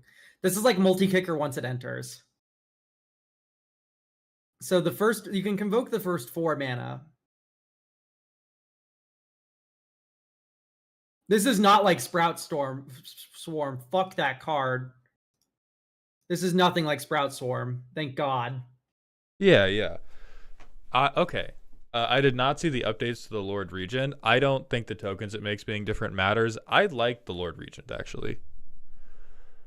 So this is minimum. This is a 4/3 or a 4/5. When it attacks, this is a 4/5 with Double Strike. Squad is on cast apparently, but like, oh, it's when it as an additional cost to cast the spell. Okay, so it does work, but it's when it enters the battlefield you create that many copies of it. Okay, so it does work the way you want it to. And so for every 4 mana, I get a 2/3 Double Striker on defense and a 4/5 Double Striker on offense minimum. If I have drafted and cast anything else in this archetype, it's going to go up to like a 5/6. I think this should be more expensive, because this guy onto an empty board probably stabilizes you. Onto a non-empty board, you win that game in like 2 turns if they don't remove him. Maybe even you win that game next combat if you had the mana to squad him even once. And so I think the squad could be lower, but I would say like 5 mana minimum for the first iteration. Yeah, I really don't get Bushido on a fucking like 12 billion Double Striker either. That just feels like it's there for fun. Yeah. Yeah, like the cost is not, you haven't gotten it wrong by like a factor of 2 or anything. I think this is just how relevant is damage in Commander versus how relevant is damage in Draft. A 4/5 Double Striker is a thing, as someone who's been drafting very, very often, and I'm still quite bad, but have been drafting very, very often. A 4/5 with Double Strike coming at me is like, oh, I'm dead as fuck if I can't play a creature every turn to find removal. And if you got to play 2, like spending 8 mana to get 2 of these is, I cannot think of a comparable bomb. Like this at 8 mana is just a crazy fucking bomb that wins you the game. Yeah, having 2 of them is really tough. Yeah. When she lacked, I was probably joking about a Bushido counter. I'm not gonna lie. I was probably being catty. Okay, let me go back up to the. If you scroll down like literally like 3 posts, the 1.5 is right there. Venari Star Shard Ballista. Okay, let me go look and find it. I'd already begun scrolling up.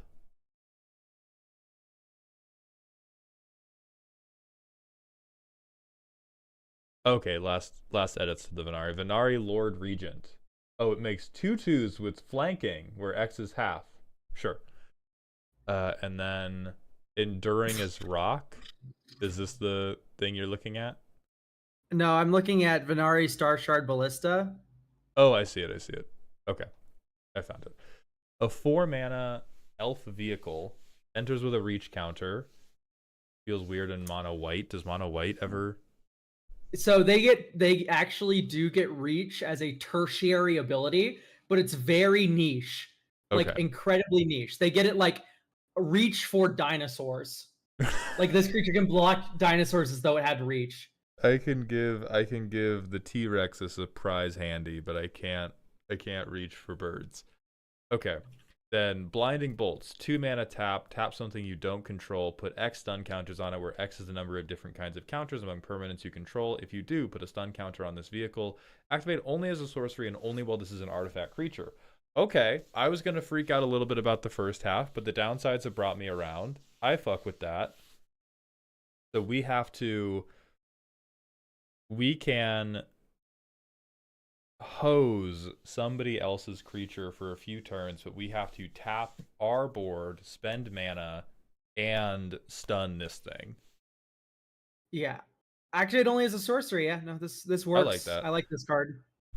Yeah, because I was thinking about it in comparison to Ring of Luci, which is a 4 mana rock where you can pay 2 and tap and pay a life to tap something, and that's actually been shockingly good in draft for me. And so I was like, yeah, well, yeah, once again, Alec, man, this doesn't have to be Selesnya. White gets reach, rarely. Yeah, this can just be rare. And it's a vehicle, so it's not even like a guy that has reach. They built a machine to reach because they couldn't do it. Okay, and then... Oh, I think there's Bant legendaries right above this that we should do as well. Okay. Sounds there's good also to me. Elemental temple units. It's very difficult to keep track. Okay, so go back up to 2 posts up. I think this set of 9, and then we'll go back to non-Elecman things for a bit. The set of 9 is what we looked at already, I thought. No, there's Yidrillin Riverblade. There's 9, and then below it there's another 6, then below it there's 3, and then there's this Ballista. Yes, so we're not looking at the 9? We're not looking at the 9, we're looking at the post with 6. Okay, beautiful. That works. Alright, Yidrillin Riverblade, a 1 mana 1/1 with squad 2, enters with a skull counter. I'm immediately worried about that. When this creature attacks, you may move a counter from target permanent you control onto a second target permanent you control. 5 mana, you get 3/3/3 unblockables, essentially. Yeah, that's like... I really don't like that. I think this should either be 2 mana, because this effect exists on a flyer already without squad. At like uncommon or rare, keep in mind. And the counter you move, the creature you're moving it to needs to not have any of those counters. Or I think the exact wording is like, when you deal combat damage to a player with that creature, choose a counter on a thing you control and move it on to a thing that without that counter or whatever. Yeah, like the Goldberry text. Yeah, this is too much for a common 1-drop. Yeah, I could maybe even just Axe Squad on this. It'd be like fine. 2 mana Axe Squad. Yeah. Really, it's like 3 unblockable 1/1s that can start moving around all my other counters willy-nilly. This is fucked up and great. But I think that's, again, difference between Commander design and limited design. In Commander, practically ineffectual unless you are putting Infect on him. And in Limited, you're like, holy fuck, they got to play that turn 1? I'm calling the cops. Yeah. Oh no, they drew their 1-drop on like turn 7 and killed me with it. Yeah. Is what this card says. All right. Alarith Stoneguard, Simic, 3 mana 3/4 with squad 3. Creature enters with your choice of reach, trample, or vigilance counter on it. I think this is, again, not mad at the effect. Squad cost. Not sure if squad cost it's a little much. I think this should maybe be squad for 4 for limited. Then you're 7 mana for 2 of these instead of 6 and then 9. Yeah. This card fucking reeks. It doesn't have a fucking Oxford comma between trample or vigilance. What was that about syntax not being important, Elk? What was that about us being the fine? Oxford comma was important. Okay, so yeah, I agree with the squad being a little bit low just for vigilance. Bodies are really important. Like some of the best cards in limited environments, Alec, is just a dude that makes another dude. Yeah. Those are always really, really good. Whether it replaces itself on death, on ETB, on whatever, it's very, very strong for stabilizing games. It's very, very strong for winning combats because now you have more attackers than they have blockers. So you have to be really, really careful with like how little do you have to invest for now I have an army. Yeah, Alec, we weren't negging on the sculpt counter. It's like if it was the squad cost is egregious. Yeah. The most you get one card of advantage above your opponent on a common, Mm-hmm. like that's like a game-winning amount of value in limited. It's limited. Your game lives and dies based on exchanges like that. A 1/1 counter can shift the entire like game of limited. Yeah, like we're not you are criminally undervaluing the power of friendship, of just having one extra person enter with the card. There's Spamton. I talked about him earlier. He's real. He's right there. Hey, He has my the goat username. Spamton, that's my guy.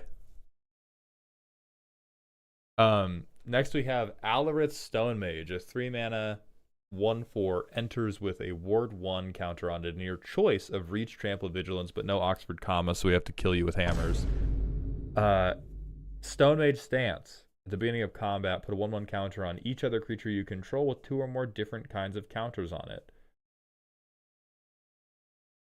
This seems like a thing. I like this because I would call this a trap in draft. That's a pretty good payoff if you get the work done for it, but it feels really easy to miss.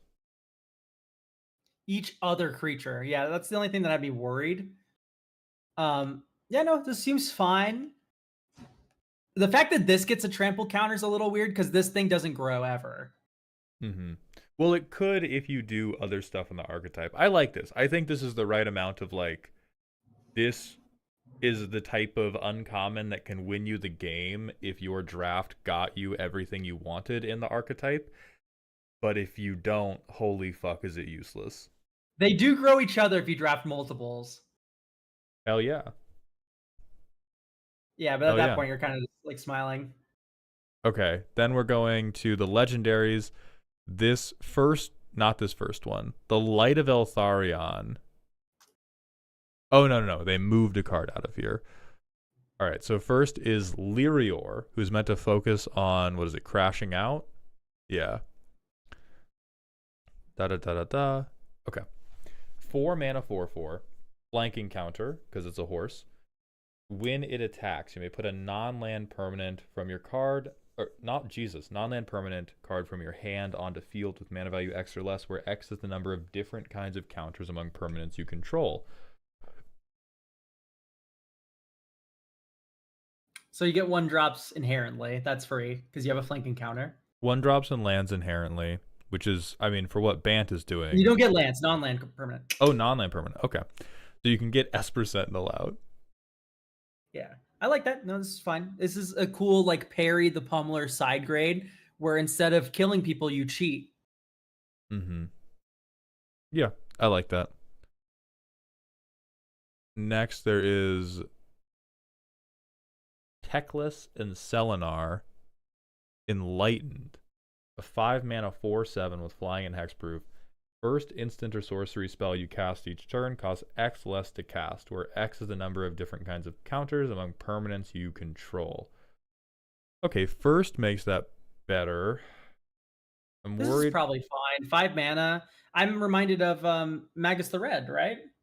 I don't like that it discounts right away, whereas no, Magus the Red discounts right away. He counts all of your fucking tokens, right? That's the Izzet guy that discounts all your shit. For creature tokens, yeah. It is a 4/7 with hexproof. That is a lot of stats. It is a mythic. They maybe shouldn't have hexproof, probably. Oh, this got revised, Mauled. I mean, dog, how... All right, we're doing our best. We got like 18 different messages to look through for each of these. Yeah. Okay, so this got revised, so we shall simply move on. Last edits to... Okay, this got revised to Well, the revision was just instead of proliferate on attack, you scry X, where X is the number of different kinds of counters among permanents you control, and then draw. And then if X is 5 or more, draw 2 cards instead. Which I think is like...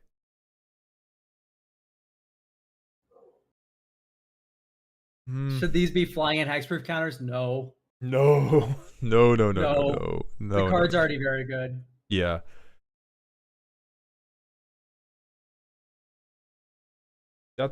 It's probably fine.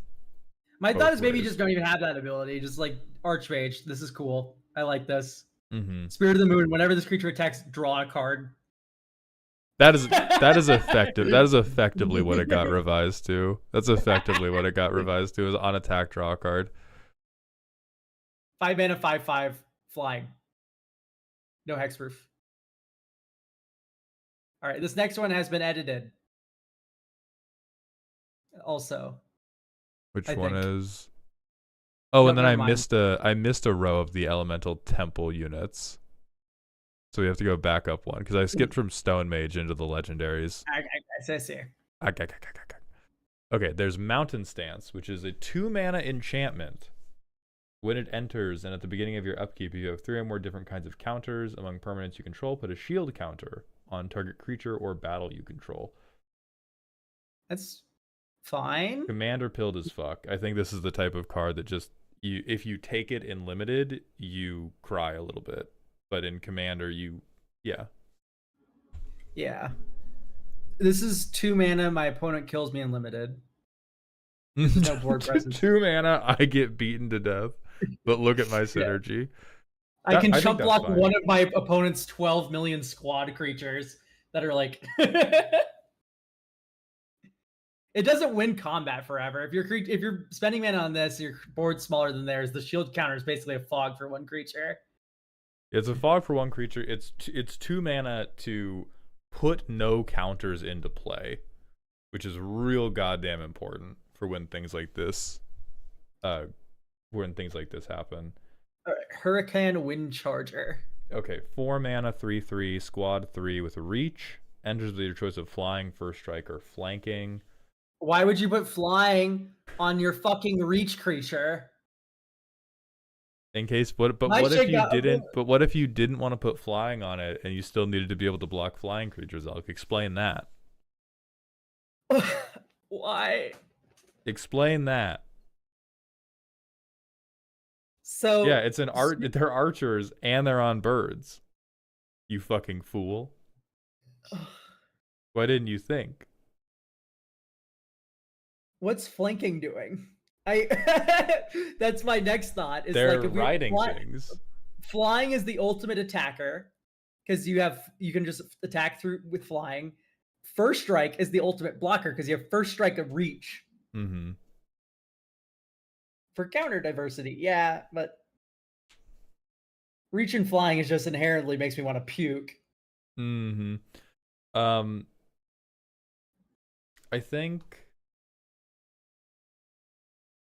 I think this is quite. It's tough to know because I don't have good. I'm one, not great at limited card evaluation, even though I'm getting better, and two, this set trying to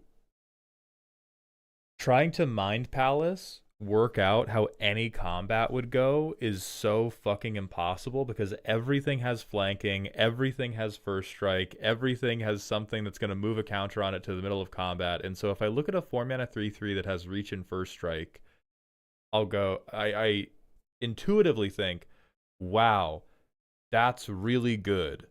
That would like if you dropped this into the middle of Final Fantasy Draft, this card would stabilize you against a ton of the really good attackers that are typically ending the game in the air. But in this set, it's like, oh, well, it's going to get -80 because of flanking. And I think, so Elegant, what you're saying, they're cavalry get flanking. This is one of the things we must break inside you. Where you go like, this is a flavor aspect that is endemic to like 80% of the cards. Therefore, 80% of the cards get that mechanic. especially when it's something that makes combat more complicated. These characters are all fighters, therefore they all get first strike because they're very good at fighting, and then everything has first strike. That's what happened before. Or it would be like if we did a set that was like these guys fight, therefore they all have melee, is what I hear when you say they're cavalry, they all have flanking. And so I think that's, but again, that's kind of beside the point of this specific card, which is just like, it's very hard to evaluate how devastating Reach First Strike is in a combat situation where everything has First Strike, and so the First Strike isn't as valuable. Everything has flanking. Most knights and cavalrymen in Magic do not even mention the horse. And yet we have no horsemanship counters. It's an elf, yet it's not a mana dork. Yeah, like I think those are I do not want you to berate yourself over this, but I do want you to start questioning whenever you go, they are a blank, they are an X, therefore they have Y. You need to subject the card to that same level of questioning on every other fucking thing about it to help understand where maybe I don't need to have a keyword that speaks to this specific flavor element, because we have an elf. Yeah, we have an elf that doesn't tap for green mana. What the fuck is that? We have a knight who's not vigilant. Knights are supposed to be vigilant. What the fuck? They're defending kingdoms and shit. They don't have horsemanship. I can see the horse. Like, that's the type of thing of just interrogate the natural consequences. Yeah, we dropped this to 1 green and 1 blue to continue the long tradition of a 3-mana Simic spell being fucked. Okay, let me. Then we have. Oh god, I lost my place in the thread. Oh, I found it. Okay. Hurricane Wind Mage.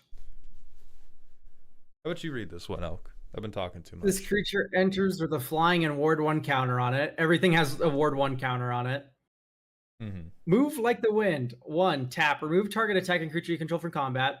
If this targets a creature you control with 3 or more types of counters on it, untap it and put a +1/+1 counter on it.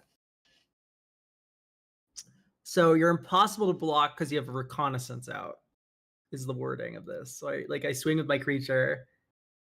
If you block it and I don't like it, the way you blocked it, I can just yoink, come back.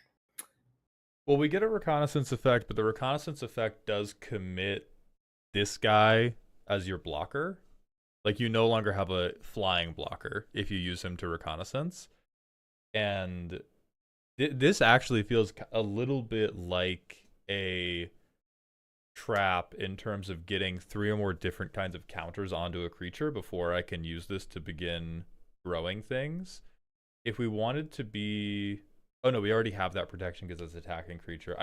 Genuinely the best thing about this card is that it comes in with 2 counters for that 1 Simic card that Cathar's Crusades if you have 2 counters on a thing. By the way, I'm detecting another theme throughout here. Every single wizard has the ward 1 counter where I'm like... But they do magic. They have magical defenses. Yeah, explain that shit, Elk. They can do magic. No. They can expel the armies. They can do magic. This creature has a flying counter, has this other ability that's magically themed. Very good. All right, that is the magic. We don't need a ward 1 counter on every wizard.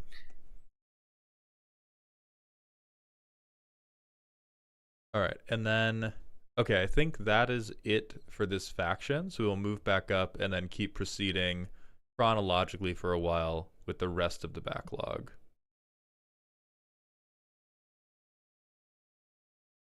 Scroll all the way back up. Find where the fuck we are. We're coming for you. Think.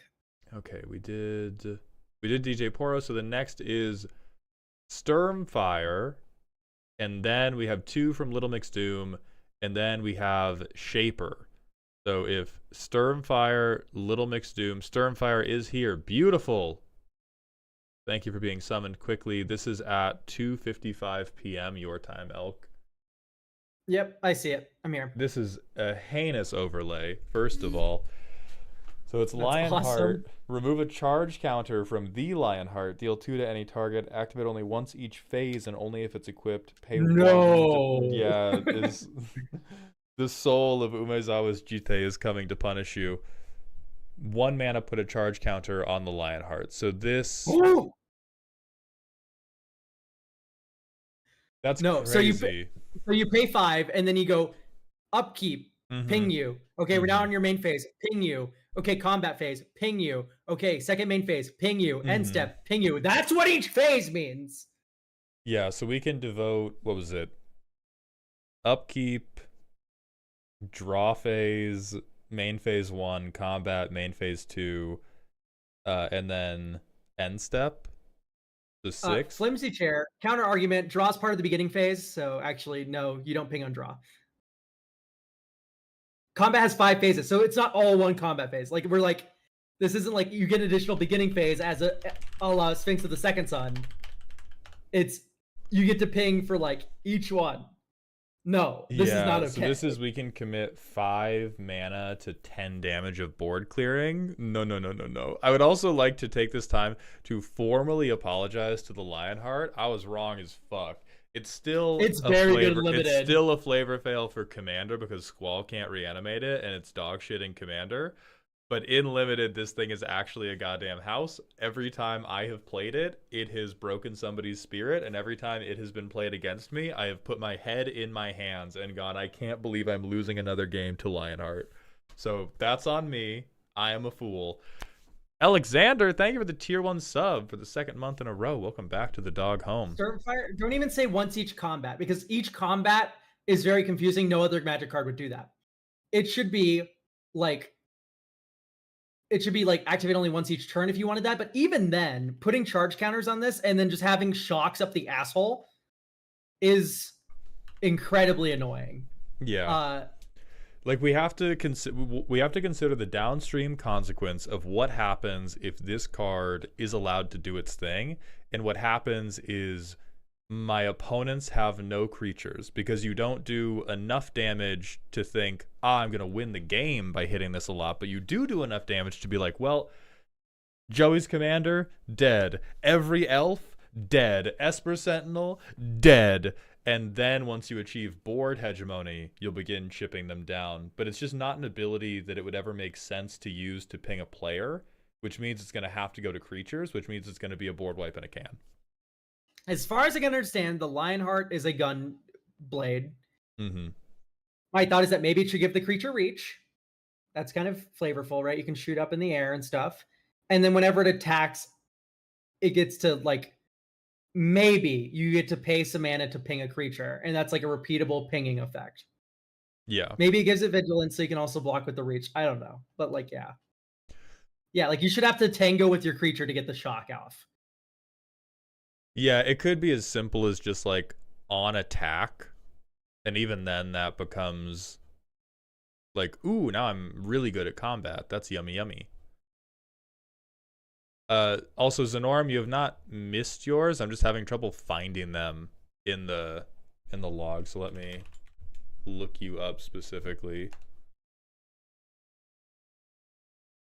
God damn it. The thread is too big. What are we looking for? I'm looking for Zenorum because this was somebody who I called out earlier. Is Zenorum scroll up? There's like some rats and stuff.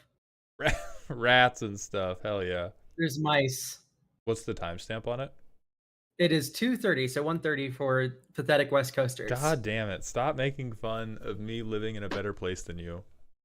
I used to live on the West Coast. I left that shit. Fuck that. Why? Cheaper. Standard YouTuber standard of living? Hell yeah. Okay, here's the norms. We made these mice for a custom set we made for a friend's wedding present before we knew what mice were going to do in Bloomborough. Would probably make them frogs if we made them now. Alright, dope. Flowerfoot Log Keeper. Azorius on end step for each non-token mouse that entered the battlefield this turn that shares a name of the creature you controlled that left the battlefield this turn. Draw and discard a card. That is hilarious. Wow. That you literally 1-for-1 made the frog bouncing mechanic. You did. And the thing is, they power crept you. This is like way fairer Dowerport Mage. This is this is Dowerport Mage if he was not good.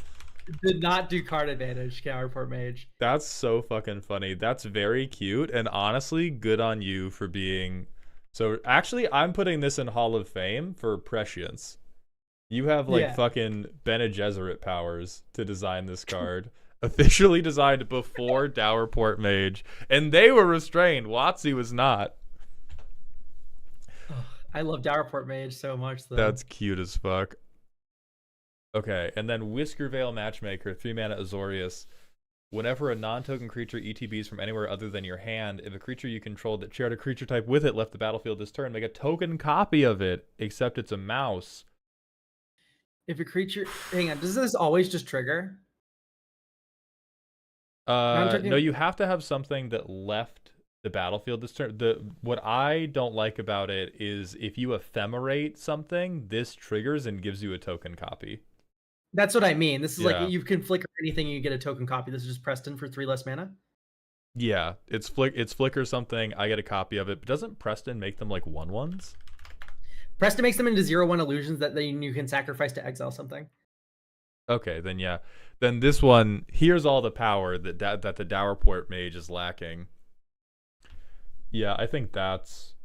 This should be like 6-7 mana. This is pretty fucked. This is pretty fucked up. If a creature control that shared a creature type with it left the battlefield this turn, so like this just always works because a creature you control always left the battlefield because you flickered something. Mm-hmm. So if you have ETB flicker, I think you just make infinite of them. Yes, because it would enter and it would like you would flicker a creature and then it would re-enter. So it can't be Restoration Angel because Resto says non-angel creature, but Felidar Guardian would go infinite with this, I'm pretty sure, because you play Felidar Guardian and you ephemerate Felidar Guardian. It enters, it makes a token copy of Felidar Guardian, and then you flicker the first one, that one re-enters, you get infinite. All right, so we made Chill and Cool Dowerport Mage, and then we made Infinite in a Can. Duality of Man. We shall move on. War and Tender Duo. A 2-mana 2/2. I think they even made a card named this in Bloomborough. Hold on. Or something very close to it. Duo is crazy if you actually predicted that. I'm starting to think maybe you saw a Bloomborough preview card because there's no way you predicted that they had duos in that set. That's unheard of. If you did predict that duos are in that set, tell me what the lottery numbers are. They have Warren Elder and Warren War Leader. They do not, but they don't have a card that's named Warren Duo actually. So they really just grabbed they individually predicted Warren and they individually predicted Duo. Well, Warren's easy. Duo is like that was not intentional, says Zenorum. All right. Which when a non okay, so DM me the Powerball number and your social security number. Okay, whenever a non-token creature ETBs from anywhere other than your hand, if you flicker something, make a food. That seems fine. Okay. That's cute. Food synergy. This if another creature left the battlefield this turn is really confusing the shit out of me. I really don't like that. Getting twisted in knots. Yeah, that's a little much. Okay, Gardenia, Whiskervale Mentor, a 5-mana 3/3. At the beginning of end step, if a permanent you controlled left the battlefield this turn, you get an experience counter. At the beginning of your upkeep, look at the top X, where X is the number of experience counters you have. You get a basic onto the battlefield tapped. If you don't, you may put a spell that costs X or less from among them into your hand. Put the rest on the bottom of your library in any order. That's... yeah. Oh, okay. Only one note. You need to reveal the top X cards of your library. Because otherwise, how do you know that we put a spell that costs X or less? You can just cheat. That's true. Yeah. So just you reveal the top X. This is just for Phyrexian Arena, right? 5 mana. You get to either Rampant Growth on each upkeep, or you either get to draw a card that costs X or less on your upkeep. So this is just... Which seems very fine for a 5-mana card. Like, this is just the words are a lot longer for how complicated the thing is. This is basically just like, hey, give me some cards. Yeah, this is Bant stuff I control left. Bant, give me some shit. And then we're hitting a little bit of a flavor switch up with Giganticus Wizardicus. No, this is on the same plane as all the cute mice. Same plane. My fault. My fault. This is like the Gargamel of the set, you know. A 4-mana 4/4, pro black, pro red. On ETB, reveal cards from top till you hit a plains, forest, or island. Put that onto the battlefield. So we have like weirder Farseek on a Rakdos creature. Oh, if you do, you lose the game. Okay, fuck yeah. So you have to be in Rakdos. I'm back on it. Otherwise, so it's basically shuffle your library. Shuffle your library or die if you are playing this in a deck with other colors. When this dies, end the turn. Its controller loses 5 life. Ooh, so you can't like reanimate it, like, or insofar as the not dead after all and dying effects. You can cast reanimate on this card in your graveyard. Mm-hmm. I mean, this shit is I maybe go back to the drawing board on this one. I do like the idea of a card that ends the turn in Rakdos. This is not you brought hammers to surgery. This is like this does so much shit that just like it's like okay, I like weird. This is the most clunky card I've ever seen. I think this is Limb Fodder, but you can't target it. It's black or red. Right. Yeah, there's almost something here. There's definitely something funny with a way to design cards that are color locked via killing you with your own land base. I think that the ayahuasca was too much at this point in the design process. Yeah, I don't like this. The way this has been done. It's very heavy-handed. Okay, next we have, so now we're sort of back into real time. Still looking Little Mix Doom. Minor Deltarune spoilers for anybody who is playing Deltarune. Watch the fuck out. Jackenstein, Horror of the Dark. 4 mana Boros 4/4. Lifelink Menace, you're taking too long. Whenever a player casts a spell, if it's not the first spell they cast, deals damage to that player equal to the number of spells they have cast this turn. Okay, so you also get life off that. So it's a stacks piece that gains you life. So you shoot each. I think this does too little. I think if I was doing this, minor Deltarune spoiler, I played this.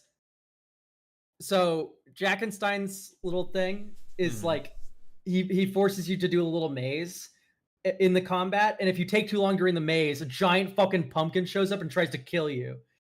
So it tries to chase you out of the maze. Mm-hmm. So because you're taking too long. I feel like for me, I feel like this would be a goad commander. Like you'd goad something. I could see goad. My first thought was like giving it some type of experience counter, and it hits every opponent for damage based on numbers of experience counters. Yeah, that's kind of cool too. For me, it's just like he chases you out of the haunted maze of hate if you take too long. So for me, chasing someone out of the maze is like I'm goading your creatures, you're taking too long. I agree with that. I'm just trying to think of like how do we make it not suck terrible ass like goad does.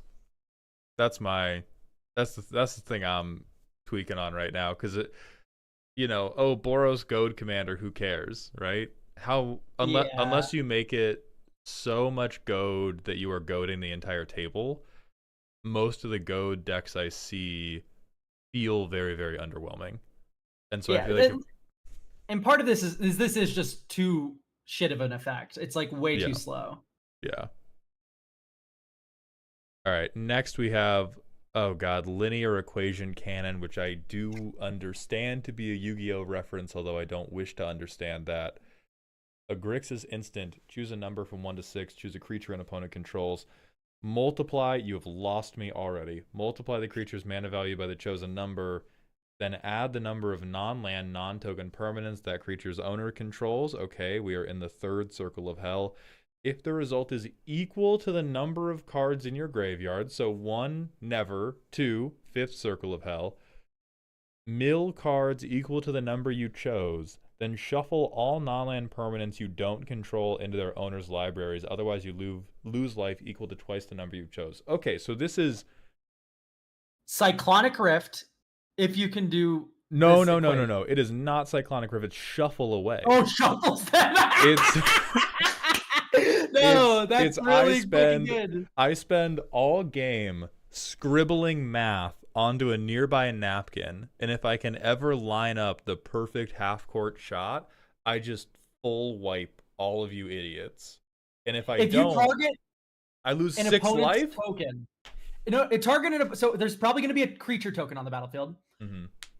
So choose a token creature, and you've already nixed the first half of this ability because you multiplied the mana value by the chosen number. So you've already zeroed that out. Mm-hmm. And then so you just need cards equal to in your graveyard to the number of non-token permanents that creature's owner controls. Yeah. Alec, I understand the gimmick is that you have to solve a linear equation to play the card properly. That doesn't make it not bullshit. It can't be like, look at me. I figured out how to graph a parabola. Die! That's what this shit says. Like, I understand the joke, and there's a reason that this effect has never seen the hallowed halls of Magic the Gathering. To be clear, I'm not like in good faith critiquing this card. I'm pointing out like how this card's like can be broken in Magic the Gathering when translated from Yu-Gi-Oh! Mm-hmm. Which is like you target an opponent's creature token. That's 0. You've zeroed out the first ability of this. So it's a lot easier to get the super rift. We don't have to post the link. I understand the joke. Something sounding like another thing is not the basis of successful comedy. You can't just go this. Look, this thing's named Bob. This other card is named Bob. Therefore, Bob can make you shit your pants, and it's funny. That's not how it works. There's a reason Yu-Gi-Oh! Sucks. Yeah, this is heinous. Yeah, references in and of themselves are not humor. All right, okay. Let's move on. Let's just keep it pushing. And then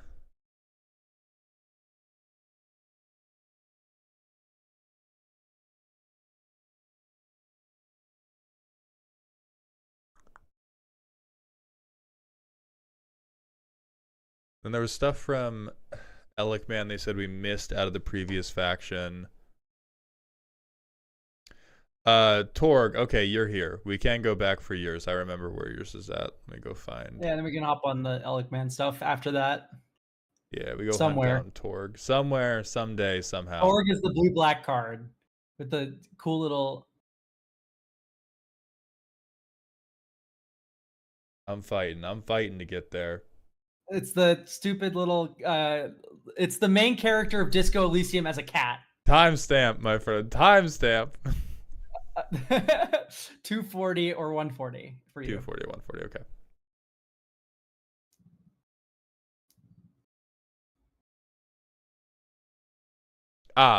Jasna Vexing Hexer. Okay, Dimir 3/2. Activated tap abilities don't require tapping, but have activate this only once each turn. So we give everything VV text. Pay 2 life.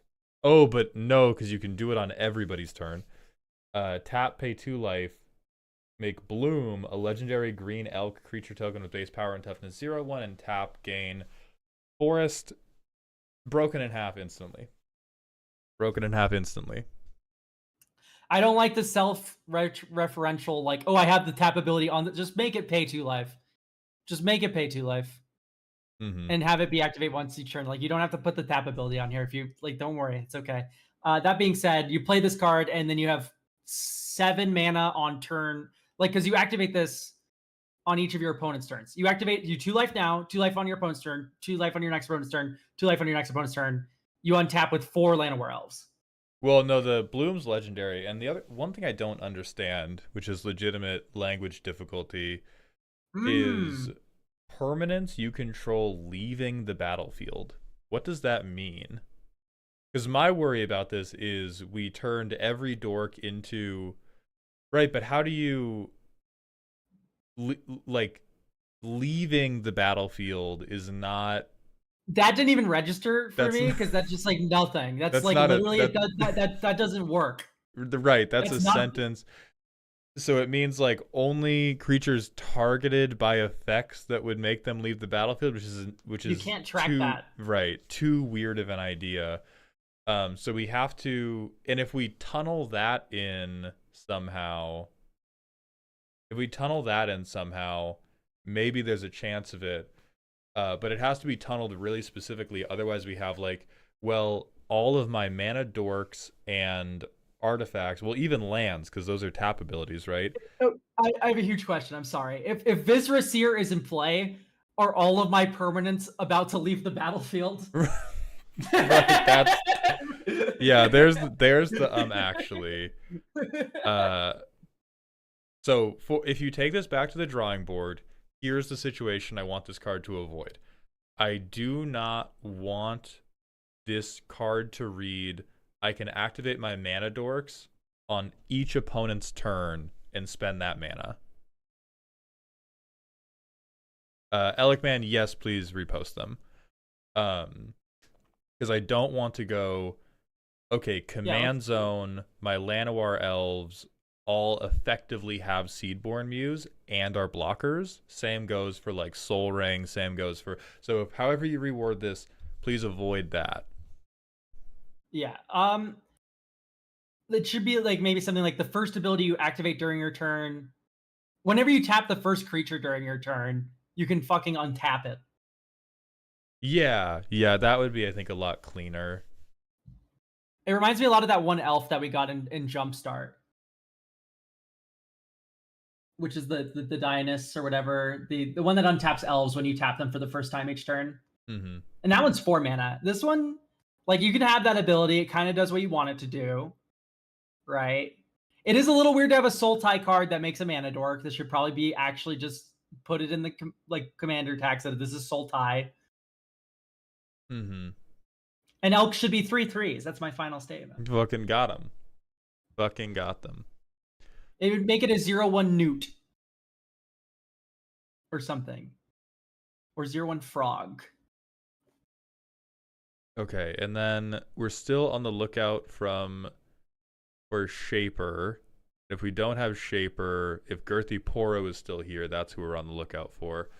I'd maybe rework it to something like when a creature with a tap ability leaves the battlefield, you may pay any other cost for that ability and trigger it. If you do, exile it and put it into your graveyard. Yeah, that's clunky as fuck, but I do think that captures the intent. Oh, LEFA. Is that posted today? At 5:07 EST 2:07. We're just not down to you yet, dog. Don't worry about it. We're almost there. So next it's Harmonic Summoner at 3:05 p.m. for you from DJ Poro.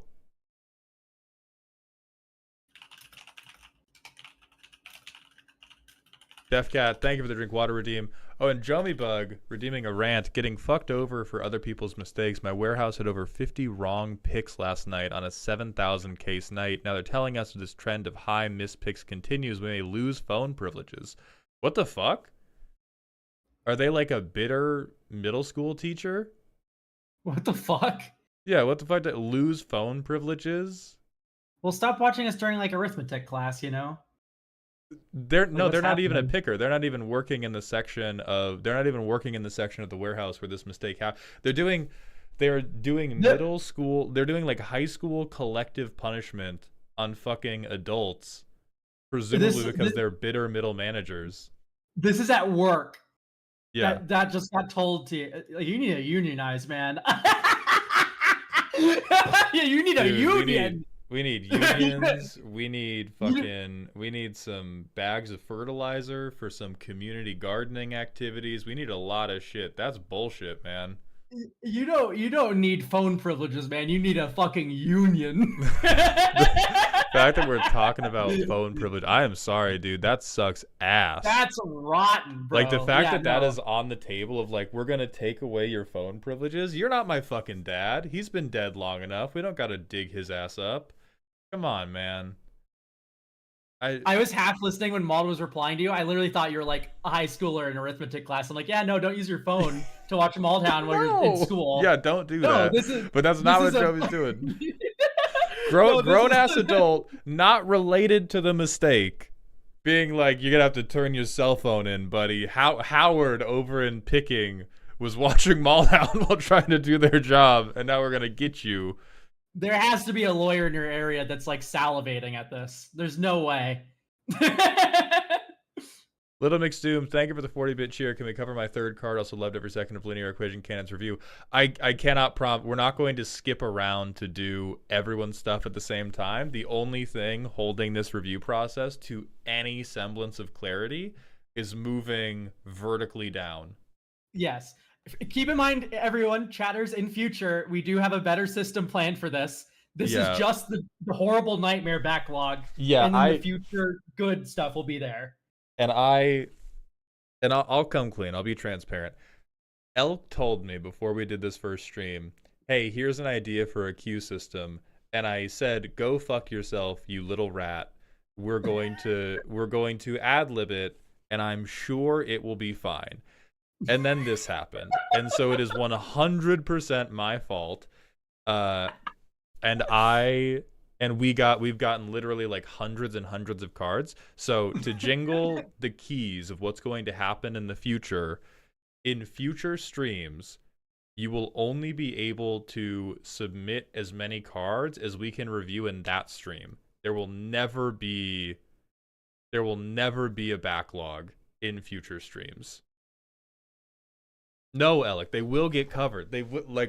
Everybody, if you submitted a card, it will be covered. Everyone who's like, my card hasn't been done yet. I think my card was submitted days ago. It's happening. Trust the process. This backlog today. Trust the fucking process. Anyway, Harmonic Summoner. But it's going to be weird, and we're going to be like, I'm going to be like lighting candles and incense and calling your name in a spooky voice. And then in the future, it's going to be well organized, but not today. Okay, Harmonic Summoner. Summoners where? It is, let me grab the timestamp. 2:05 p.m. in real time, 3:05 p.m. in good standard of living time. And then there's a link to there are two others that were submitted as part of that batch. There's a 5-mana 2/2. On ETB, make a 2/2 bird. Normal. Instants and sorceries in your graveyard have harmonized with creature token X and a blue, where X is that spell's mana value. So for one additional blue, you can harmonize creature tokens to recast things in your graveyard. I think I like that. You tap a creature token you control. Okay, so how do I break this in half? I think the strongest thing that would do it is Ominous Seas. I feel like that's the easiest way to have a big creature ready when you play this down, because the thing is 5 mana. Yeah, so you go like, remove 8 counters from Ominous Seas, you get an 8/8 Kraken. So now you have an 8/8 to convoke with, and then you can immediately go like blue, pull from tomorrow, tap the Kraken, draw 8, discard a card, which is pretty good. But that's like, you've spent 7 mana, you've done the Ominous Seas thing. And of course, there's extra turns, right? There's extra turns. You got to mention the extra turns. This is 2 mana time stretch we're looking at with an 8/8 token. Yeah, constructs are very good with this. Yeah. I don't know if I would say way better Lier. I think spells not being counterable is such a fat line of text to put on something that you have to go strictly different rather than holy fuck, this is so much better. But it is, I think in most situations, yes, it's stronger than Lier. This should say during your turn, instants and sorceries have harmonized, because you do just like get that issue with Lier. The reason why Lier says spells can't be countered is so you wouldn't use fucking counter spells out of your graveyard, you asshole. Right? So this is just like 5 mana. You don't even have to tap anything, right, to harmonize. You can just do it. So your counter spell's live in your graveyard when this enters. Well, you have to tap the token. You don't. Yeah, yes, you do. For You may Harmonize? cast that card from your graveyard for its Harmonize cost. You may tap a token you control to reduce this cost. The tapping a token is just to reduce Yeah, so you can cost. pay extra to... Yeah. That's okay, So then this is just better Lier. Then I would say put the on your turn guardrail on it.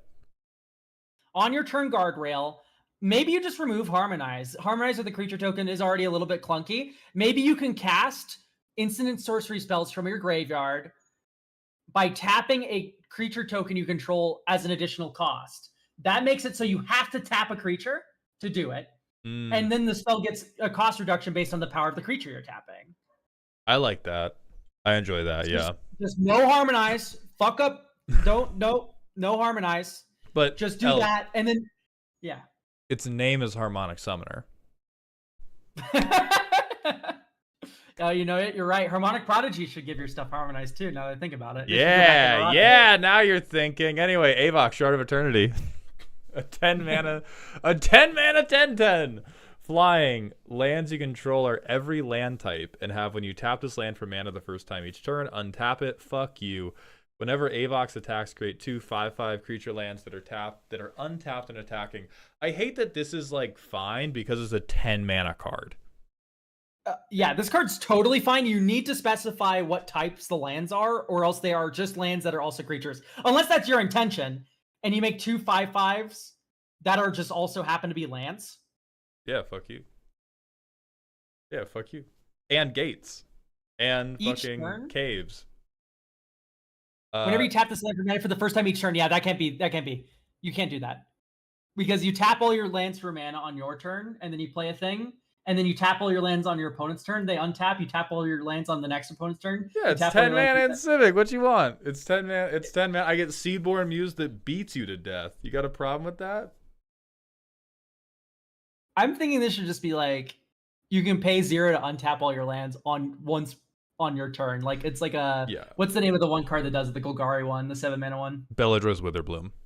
Beledros Witherbloom. Yeah, I would be happy to see, like, double mana on your turn. Great.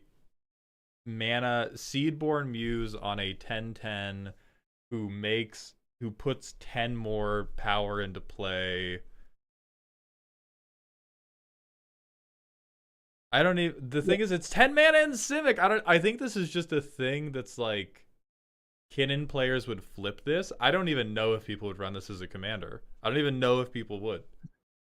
You just get fucking beat to death with hammers or counterspell. This is why WotC doesn't print things this expensive, is because it has to be just a railgun on pause. Oh wait, this is every land type, not just basic. So all of your lands turn into locusts, deserts, caves, forests, mountains. Fuck yeah. Gates. So yeah, I mean, it's probably fine, but this is like a mythical mana cost where it should probably just say win the game when it enters, and then it's like still fine. It's just not interesting to me. I'm genuinely unconcerned about this in your command zone, and I am incredibly concerned about this being reanimated by a Sultai deck, by this being monster manualed in by a Simic deck. Like, I'm worried about everything other than this being your commander. Yeah, sneak attacking this, like, no, you can't do this. This is... All right, next one. No Business Without Enemies. A 3 mana enchantment. At the beginning of each opponent's combat, you may have that player gain control of a treasure you control. If you do, until end of turn, it becomes a 4/4 artifact creature with haste, and it's goaded. Whenever a treasure your opponent's control is put into a graveyard, make a treasure. You can force people to crash out, and if they do, you get to replace the thing. So it's kind of like Rite of the Raging Storm for blue, but using artifacts instead. But it's good. Right. I'm kind of with that.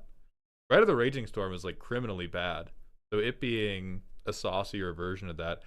So they can Little Mix Doom, but then you just make a new treasure and they just float the mana and do nothing. So ideally what this is meant to be doing is be played with things on your board that either make additional artifact tokens such that that loop is acceptable to you, or some other way to benefit from artifacts being made or treasures going away on their opponent's board. Right. So for me, this is a little bit weird. There's a little bit of it isn't Rite of the Raging Storm, because they make the 4/4 artifact treasure dragon, and then they just tap and sack it. Yeah. So it has the Rite of the Raging Storm problem where you're actually not forced to crash out with it. Right, and that's why I'm said you should be playing it with, like, this is not good by itself, which I think is commander pilled as fuck. Because this just says, if you do that, I get new treasure. And your deck has to have a way to capitalize on I get new treasure every time somebody doesn't want to crash out. Well, it also, like, you get the treasure back if, like, it gets blocked. Which I think is the thing. I think if you do until end of turn, that treasure becomes a 4/4 artifact creature with haste and is goaded and loses all other abilities. Just don't give them the option to sack it that turn. They can sack it on future turns. Yeah. Just this turn, you have to swing with it. I like that. And this should be a red card. Yeah, I kind of like it being a red card a little. And yeah, this isn't an Academy Manufacturer thing where if that treasure dies, you get food clue. I don't think it's that broken, though, with Academy Manufacturer. It's like, that's fine. But yeah, I think it should lose all abilities, the treasure. Mm-hmm.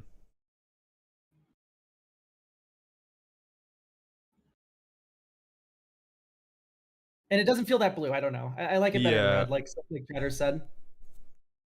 Yeah, it does feel the, like, pseudo treason effect feels red. I know blue gets swap control, but I think a lot of the giveaway stuff is haste mostly goated. red. Yeah, haste goaded. Treasure token caring about.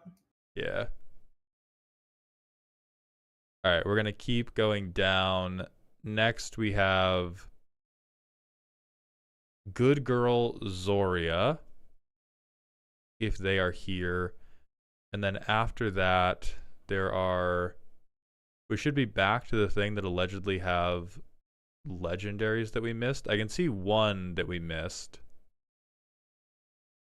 Okay, so until Zoria sounds off, we're going to do this one legendary we missed from Elikman, which is right above the ballista. It's Everett?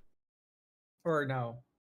I'm lost. It's the yesterday at 5:38 a.m. message, so 6:38 a.m. message for you, which is then so it's Alania. I also think Elikman just reposted everything.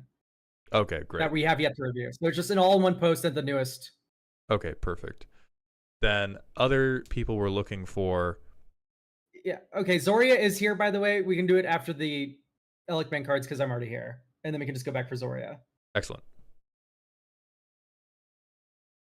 Okay, so we'll start with the 3:34 p.m. for you card that was missed from last stream. He's supposed to be the tribute guy. Volkmordian, Master of the Bone Tithe, 4 mana Esper 1/5 ward. Exile your graveyard. Is this a cleric card? I think a genuine downside about this is because it doesn't make you exile cards, you can just always do it, and so it's kind of a fake ward cost. Yeah, exile like 3 cards from your graveyard would be kind of cool, because then you need cards in your graveyard before you could actually even target this. Yeah.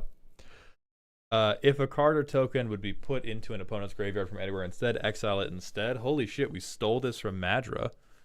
Creature spells get tribute 1. Whenever tribute is not paid, amass 1. Okay, I think that's would fine, act actually. Rest in Peace text, and then just have it be ward, exile 3 cards from your graveyard, and then the rest of this text. Because I like that. I like that way better than as it is currently. Mm-hmm. You couldn't do this if your graveyard is empty. The ruling on that is wrong, just based on how this is worded. Because like if your graveyard's empty, good, I'll exile my graveyard, and then that was the cost I paid it. My graveyard's still empty, but.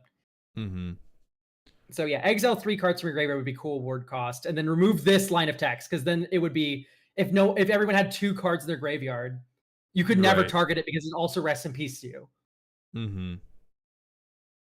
Yeah, so but then I like this. It makes all of your creatures. It either makes all of your creatures better, and lets you play into Esper counter stuff, or lets you make make an army token up. That's probably cool. Yeah, I just want the ward cost to be slightly more interesting. Whereas right now, this is just like, hey, fuck graveyards, by the way. Yeah, so everything either enters with a 1/1 counter, or you get a skeleton construct army, and that gets a counter on it. So your opponents get to pick their poison, kind of. Yeah. Okay, and then there's another stack of 7 mist cards. Perfect. All right, here we go. Lightning reaction. So this is the combat trick of the set. Target creature gets +3/+0 in first strike. I think that's relatively balanced. This is like pretty weak as far as removal goes. I'm really weirded out by the flashback here, because it's on the same vein as like an onboard trick, which is something that is not that fun to play against. Where it's like, yes, I have a face up 1 white +3/+0 in first strike until end of turn. I crash out with all my creatures.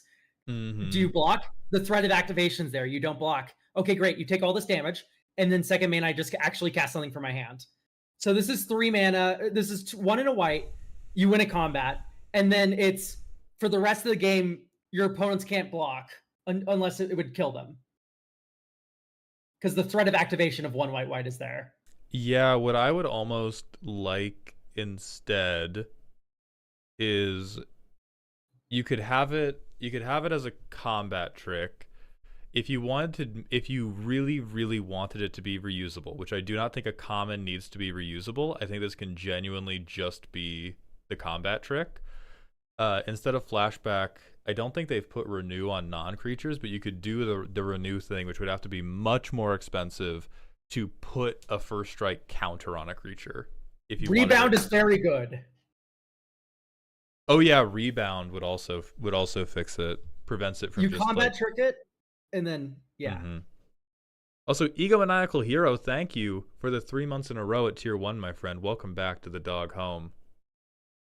Yeah, rebound fixes every issue I have with this card, so that's probably what I would do. It's just you need to take into account threat of activation. It's a very important concept to learn, especially in limited, which is just like a card with like 1 and a black. This gets death touch, says unblockable.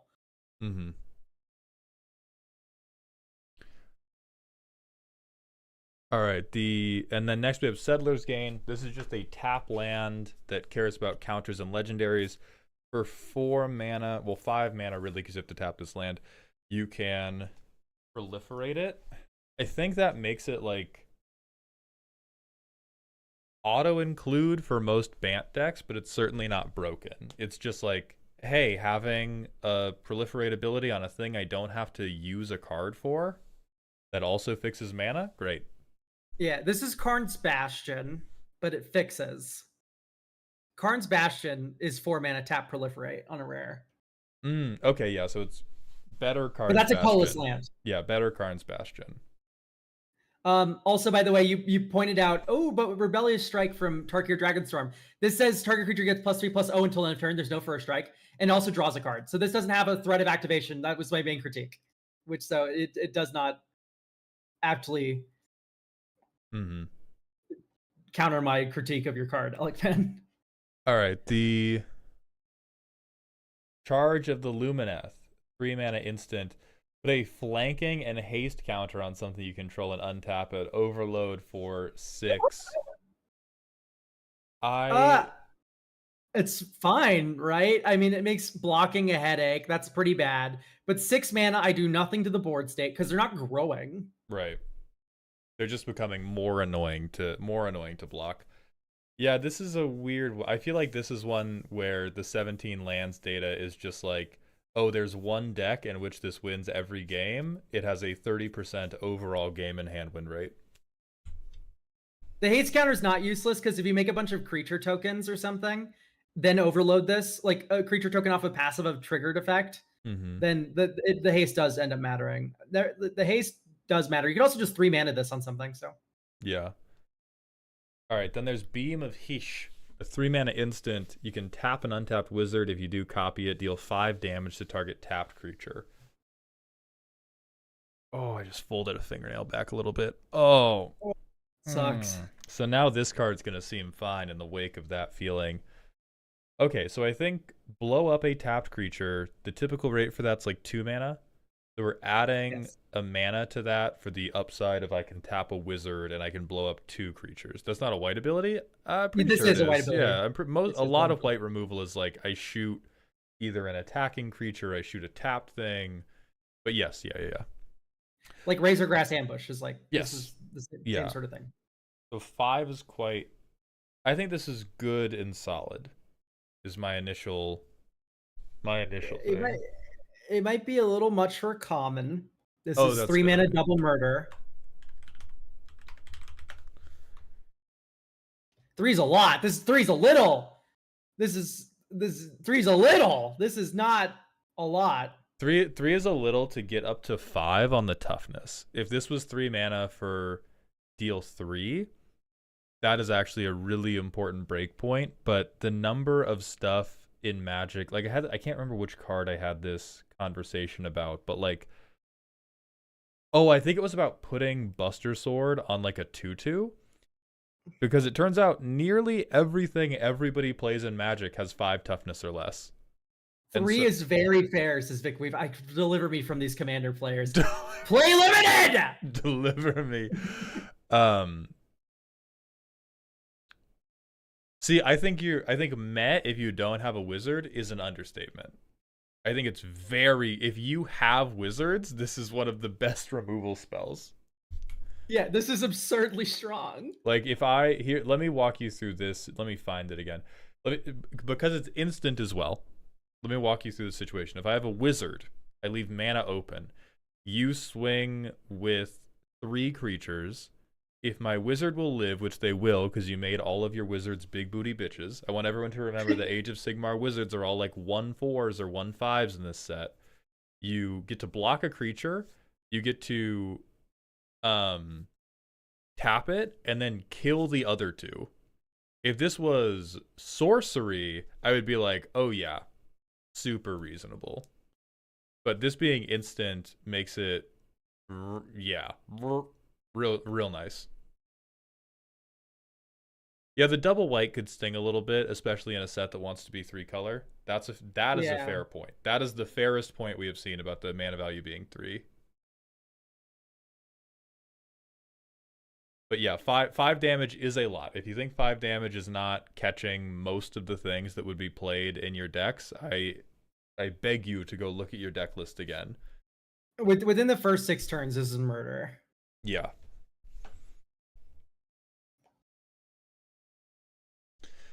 Okay.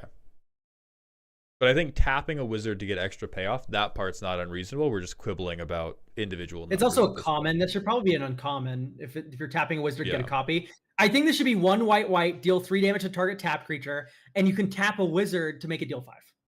That's a common. That's a common. Yeah. All right, next we have Call the Warhost, a 4 mana sorcery with Convoke. Make 3 1/1s with First Strike. Oh, fuck, dude. What? Ugh. This is just a good card for 4 green white without Convoke. Like, if I see that, if I'm in like fucking Is It in the middle of my Final Fantasy draft, I'm splashing for this.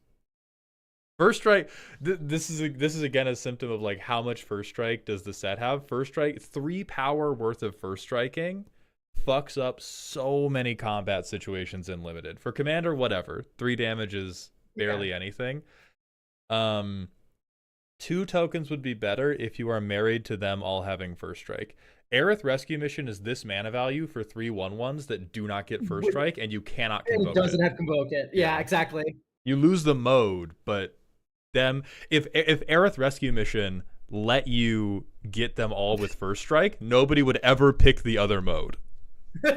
Exactly. Not once ever.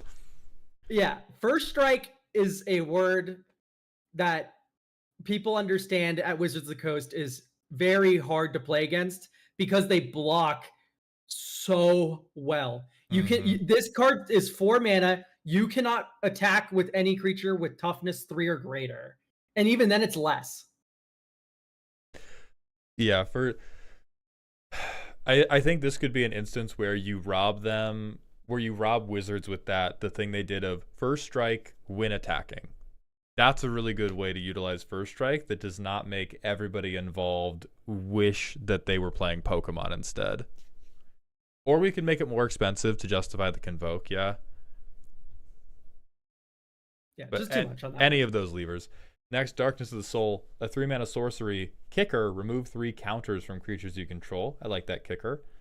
Tap 2 target creatures, put a stun counter on each. If it was kicked, tap all creatures and put a stun counter on each. It should be tap 1, probably. We get this effect for 2 mana, and then there's the ability for this to be a sleep.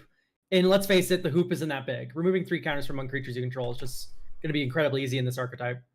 Yeah, but I need to look at the... Oh, there's a card that just...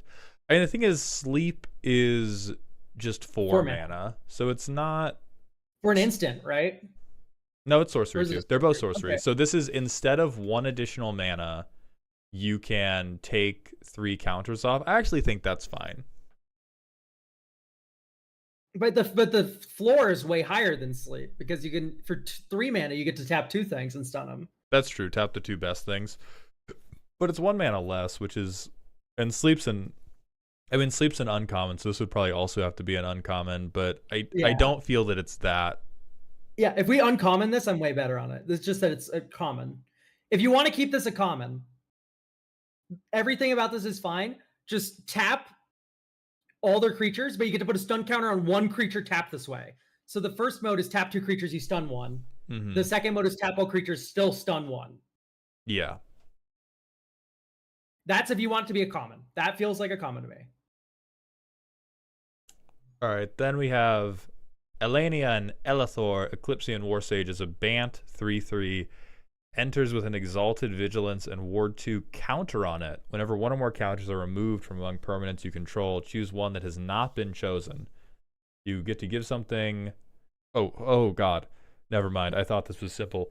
Target instant or sorcery in your graveyard with mana value less than or equal to the number of different kinds of counters removed gets flashback 0 until end of turn. Or put X 1/1 counters on this creature, where X is the number of different kinds of counters removed.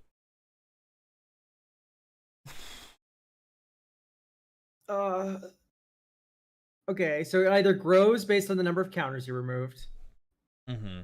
It either grows or you get to free cast an instant or sorcery gated by how many counters you removed. What seems like the angle for abuse here is moving counters. Yeah, I mean, Soul Cauldron also says hello, but... Right, shut up. Soul Cauldron always says hello. It came free with your playing magic. Yeah. Yeah, moving counters around is definitely an issue I can see. There's probably something that's like remove a counter from this, put a counter on something else, and then you get a little stupid with it. Right, now it is choose one that hasn't been chosen, so I don't think we're not getting crazy loops. So okay, this is actually Soul Cauldron proof, in fact. Hell yeah. Okay, we love being Soul Cauldron proof. I think choose one that hasn't been chosen is going to help it a lot. Let's just axe the less than or equal to the different number of count. That's like way too difficult, right? Like let's just, it gets flashback equal to its mana value. Yeah, that is probably a better thing to do for tracking.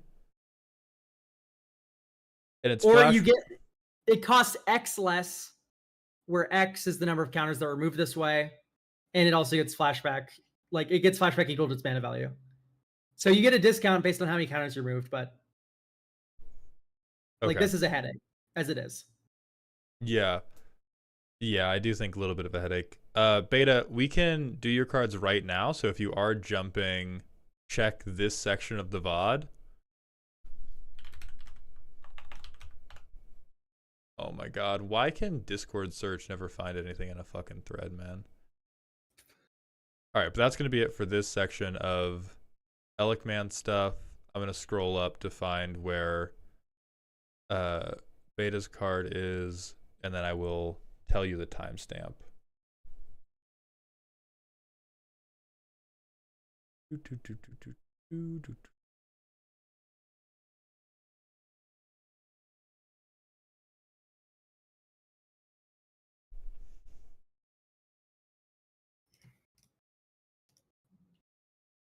Jesus Christ, what the hell? Sorry, I got a Discord DM from Khan. What? We got Spotify partner. Mm-hmm. And Spotify's RPM is insane. I've never seen larger numbers in my entire life. Damn, do I gotta get on Spotify? Hold on. Holy shit. This is for I'll just forward it to you after the stream. This is why everyone makes a goddamn podcast, man. Holy fuck. Why. Spotify RPM is crazy. Ooh. My Twitch previews exploded. Trying to find this fucking card, man. Where are you at? Where are you at, you little fucking rat? Little weirdo. Oh, I found them. Okay, it's at 1:39 p.m. or 2:39 p.m.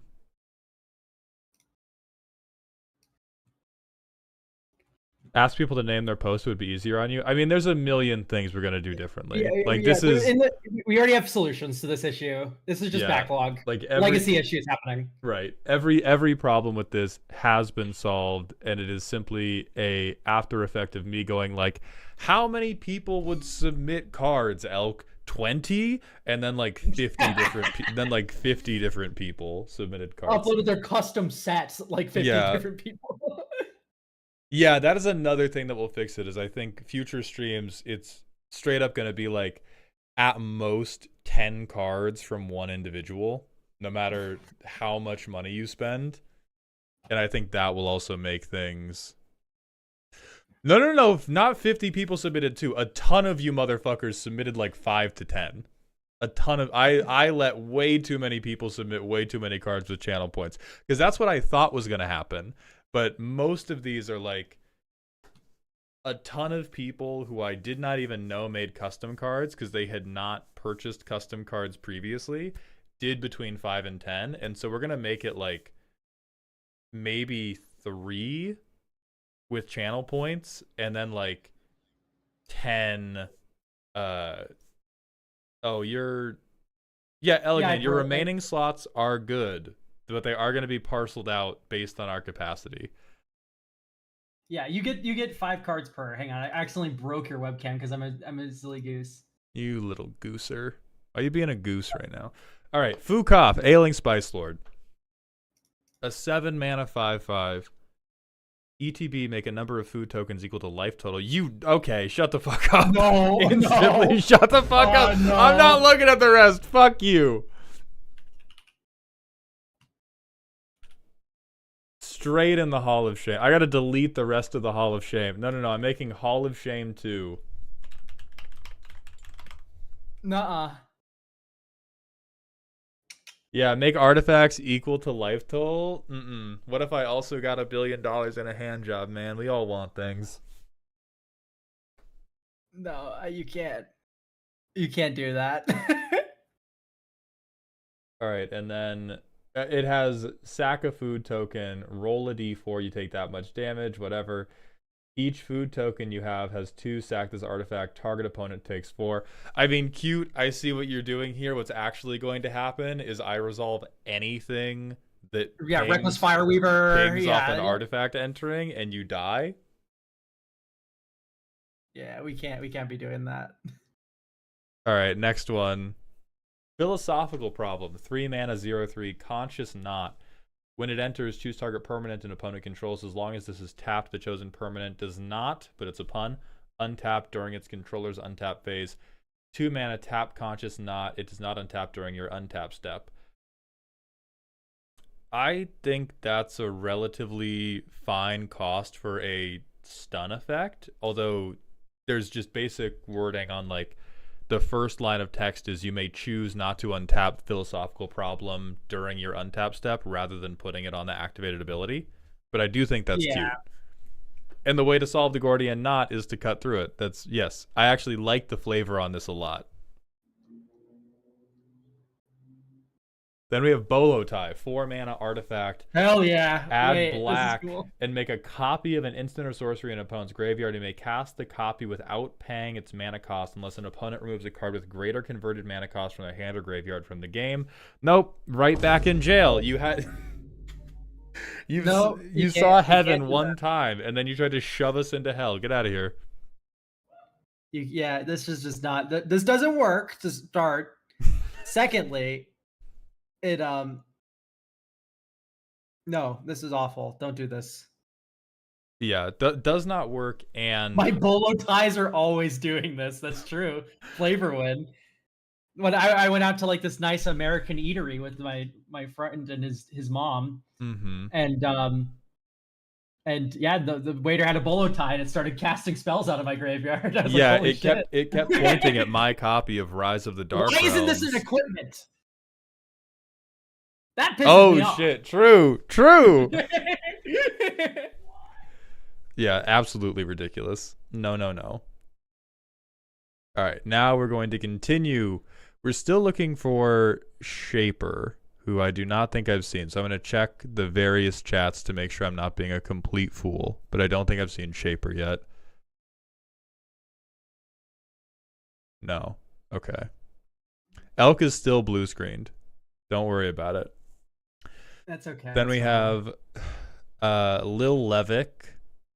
Oh, Eliefe. It's finally Eliefe's time, who sounded off earlier. So I'm going to hope you're still here. Caldazar, thank you for the Twitch follow.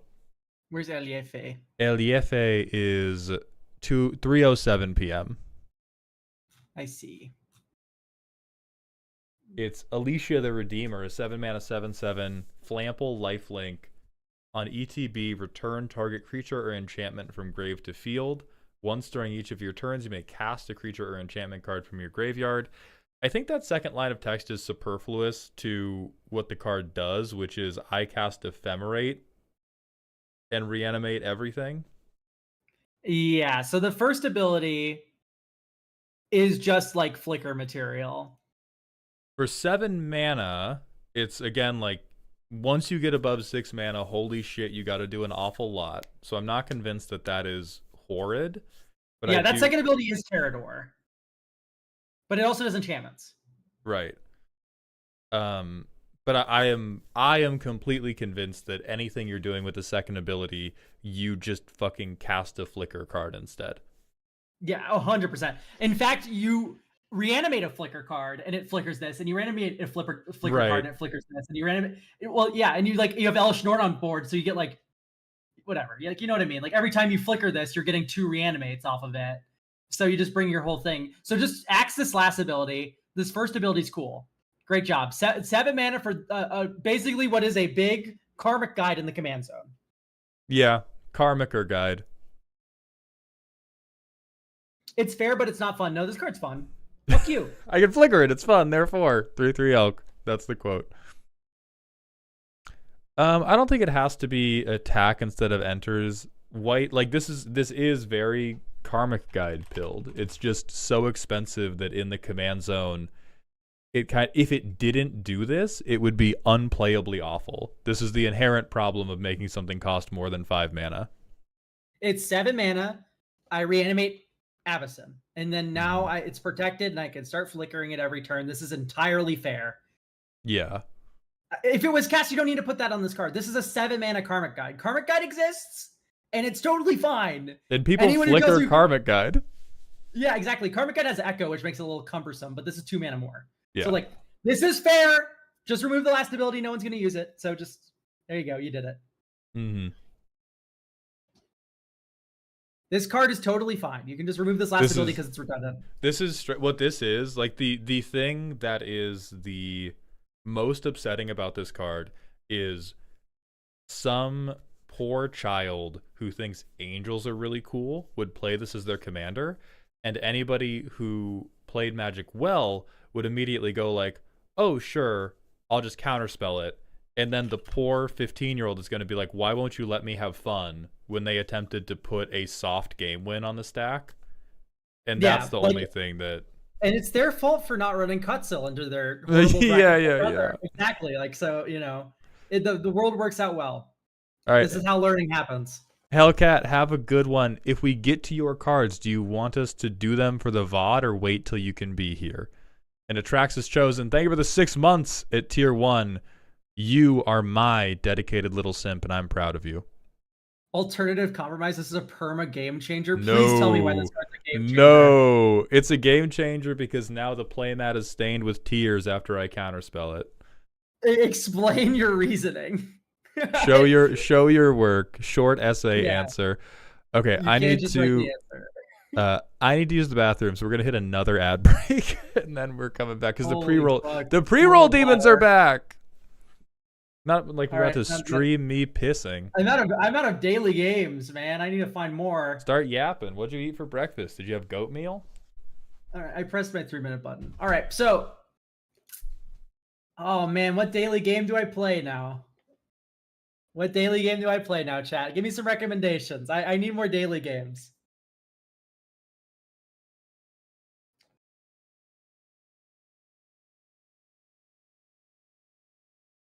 The New York Times Mini. Sure. Actually, that sounds like fun. Let's just do the New York Times Mini crossword.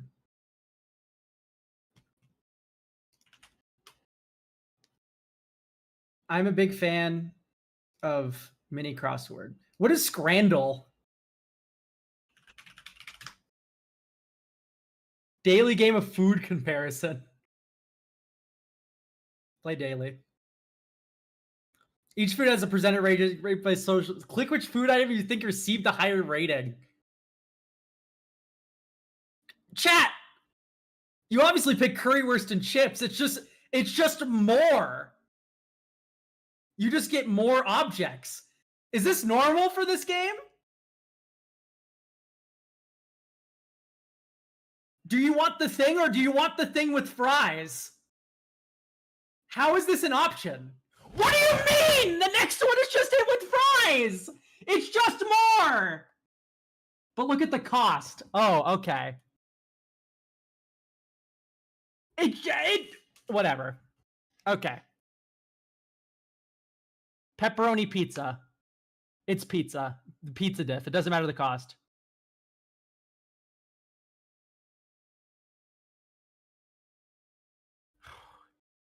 Fuck. I would go. Look at this sad fucking hot dog, bro.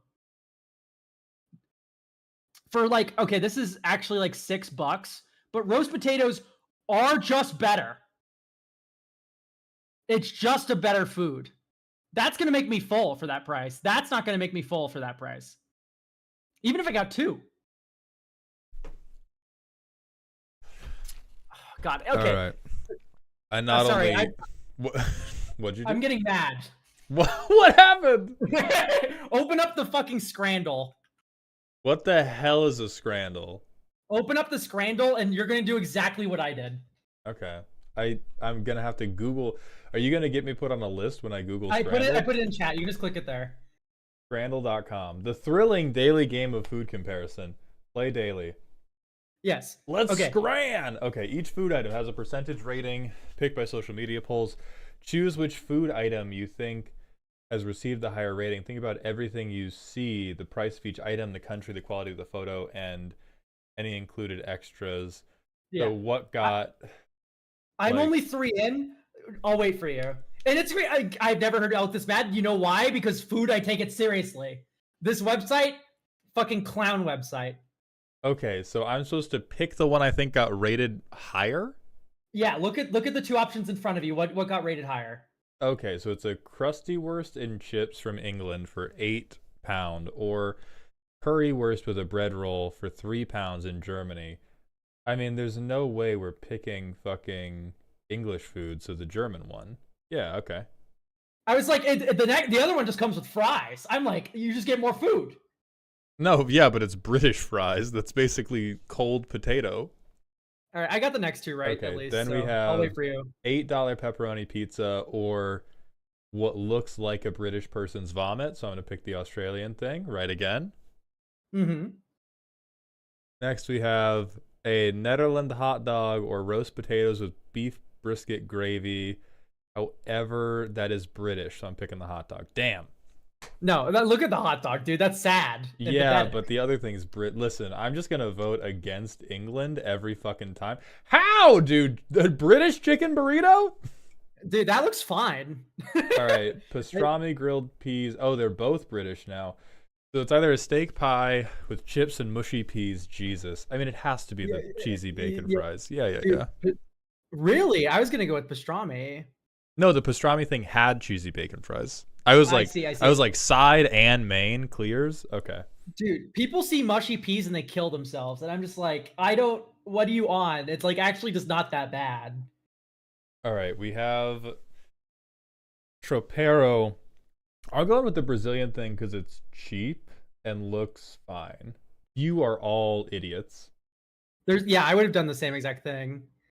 All right, 10-inch Uh, sausage roll or pork and stuffing bab. Give me the 10-incher, dude. Fuck yeah. yeah, like These are yeah. my people.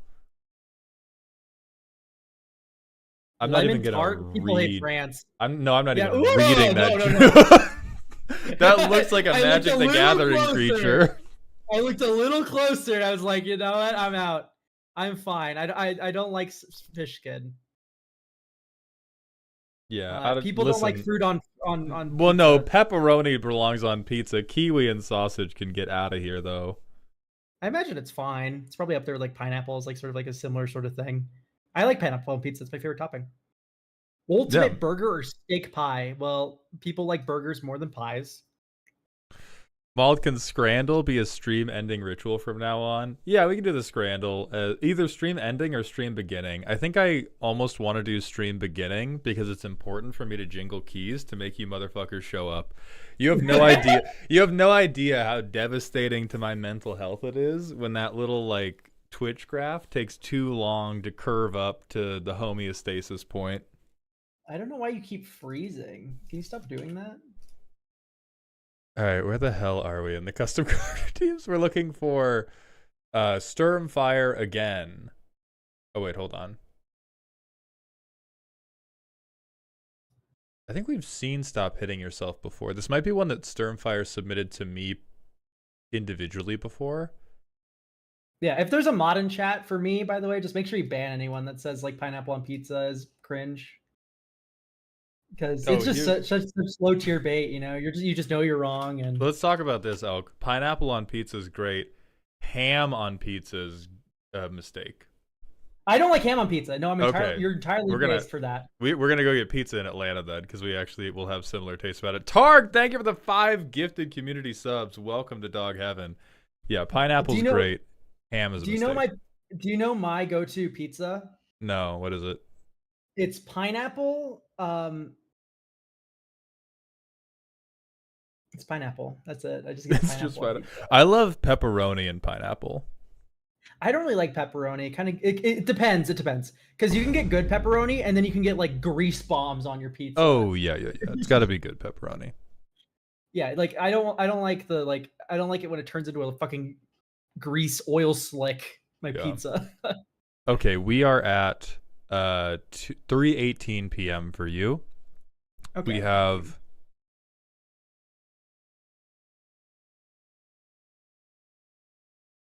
have we done Stop Hitting Yourself? I don't think we have. And then Sternfire, we need a art credit for the space battleship Yamato, which is after this. So Stop Hitting Yourself is a 2-mana flash enchantment. As a goaded creature does damage to a player, it does the same damage to its controller. On an opponent's turn, you may pay 2 mana to replace that same with double that on the above ability for that turn. So this is like weirdly worded overload. Well, it's a weirdly worded. I don't think it's overload. I think it's just a way to turn goad damage into meaningful damage to both parties. I see. So there is a card that already does this. It's Vengeful Ancestor. That's the 4-mana dragon that enters and attacks. You goad something, and then whenever a goaded creature attacks, it punches its controller in the mouth for 1. I would like this a lot more if it just says, whenever a goaded creature deals combat damage to a player, or like whenever one or more goaded creatures, I don't know. You'd have to word it carefully because if you just like goaded a huge board, you would just win. Mm-hmm. Which I think is the point. I think but it's like 2 mana for that effect versus Vengeful Ancestor, which is 4. That's true. And 2 mana to it's 4 mana to flash this in as a doubler, which is quite a lot better than Vengeful Ancestor. So maybe just more expensive. Either that, or you can just take the Vengeful Ancestor whenever a goaded creature attacks, its controller loses 1 life, and just staple that onto this. Or whenever one or more goaded creatures attacks, like the owner of those creatures chooses one, and then that creature deals damage to its controller, like something like that. Mm-hmm.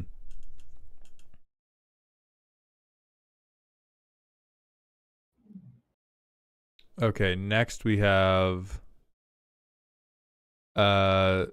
Sundry Rocket, who we need an art credit from, and then Sturmfire, the colorless one we need the art credit from, and then after that, Emo NB on Twitch if you are here.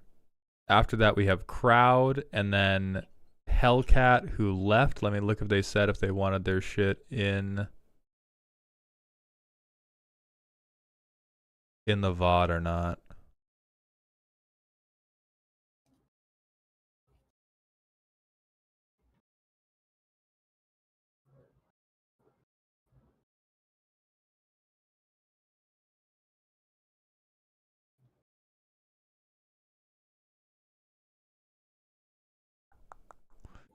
Why am I so bad at reading, man? I don't know. We are 3 hours into a stream too, so it's like That's normal performance shit. does go down over time. No, it doesn't. I've not even begun to peak. You stupid motherfucker. Okay, so we're gonna do the Battleship Yamato while I still have the art credit to read out loud. The art credit for this one is Caveman on Wallpaper Cave. 6 mana, 6/4 spacecraft vehicle with flying, disguise 9. When it's turned up, give it 10 charge counters. Wave motion cannon, remove 10 charge counters, destroy target permanent and opponent controls, deal 3 damage to all creatures that opponent control. Station 10. So yeah. You go. This is 6 mana for 6/4 that you can station up, and then you can turbo blast something. Mm-hmm. Or you can pay 12 to do that. Damn, is this fair? You can pay 12 to hit them with the immediate turbo blast. I think this is what I dislike is 1, we're a vehicle with no crew cost. 2, yeah, we're paying 6 mana for straight up nothing.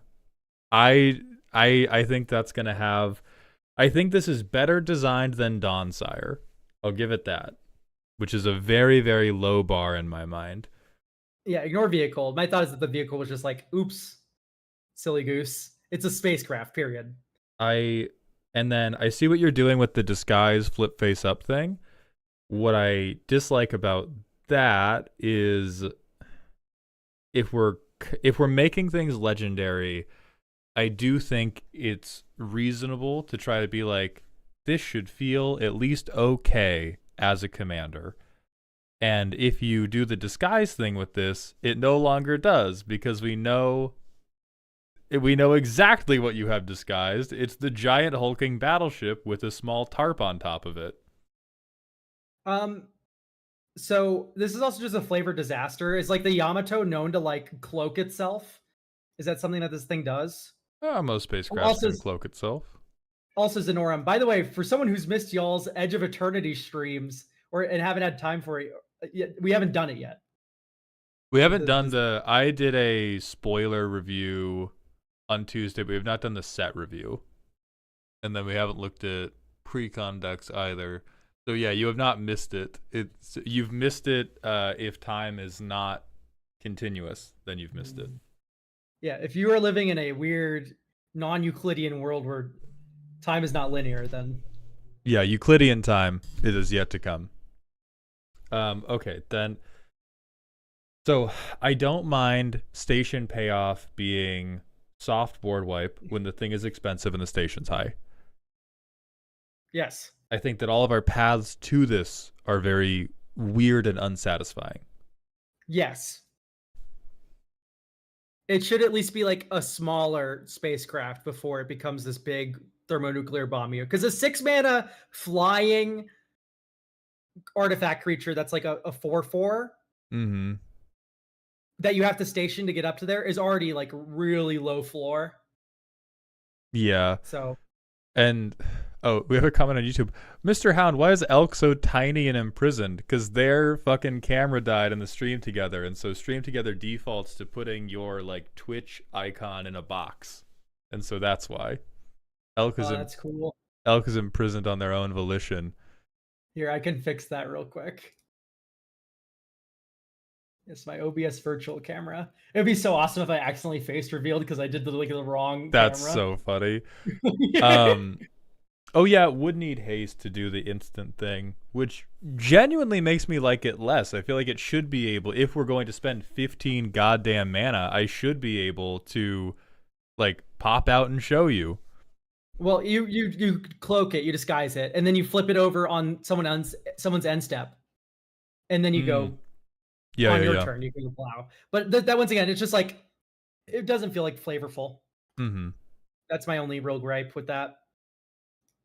Okay, so then we're looking for Emo NB or Crowd, or I couldn't find Hellcat's thing. Still waiting for Shaper. Then we have another Deltarune card from Little Mix Doom. Good night, Alec. Yeah, we can keep working through additional factions on future streams. I mean, right now I'm just kind of pile driving vertically and seeing what I can find. Okay, Susie. I don't know why I pronounced it like that. Challenger of Fate. Susie? Oh, here you go. Little MX Dune. I see. Yes. 4 mana, 3/4 Training Menace. Whenever one or more counters are removed from Susie, deals that much damage to any target. Only triggers once each turn. 2 and a white. Remove X counters from Susie. Recur a creature with mana value X or less from grave to field. You gain X. X can't be 0. Okay. Wait, this is kind of cool. Yeah. I like that as training. Yeah.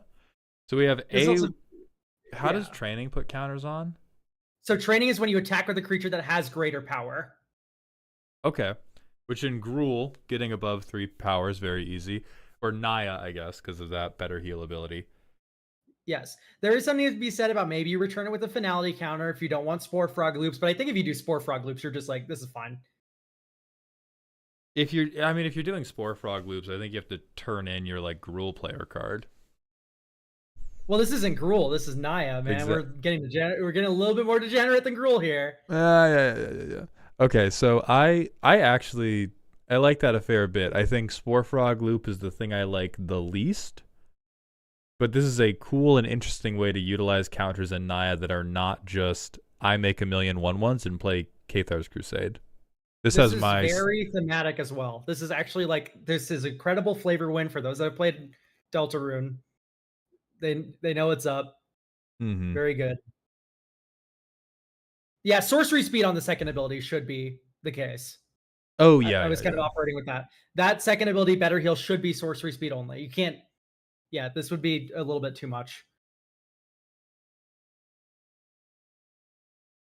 So this has my stamp of approval as long as we put sorcery speed on. And I don't think it breaks the game without sorcery speed. I just think it makes people groan a little bit. Susie's not a dragon. No. Yeah. Okay, then next we actually have to go a fair bit down because it's number of posts from Elikman, and then it is Good Girl Zoria. There's a link to their... Yeah, Dinosaur's more apt probably for Susie. Sorry, I'm getting in the Deltarune weeds. Oh, yeah. No, weed it up. Oh, and then I don't know if Zoria is still here, actually. Technically she is just a monster, but you can't do that in Magic. Monster can't be a creature type, I don't think. Yeah, it could. I'm going to open these up in case Zoria is here so that I can just send them to you immediately. Otherwise, I'm going to continue casting stones over the Ouija board while I look for people. That works. I will just sit still and wait for the DMs. Yeah, somebody asked, how is Elk today? How is Elk today?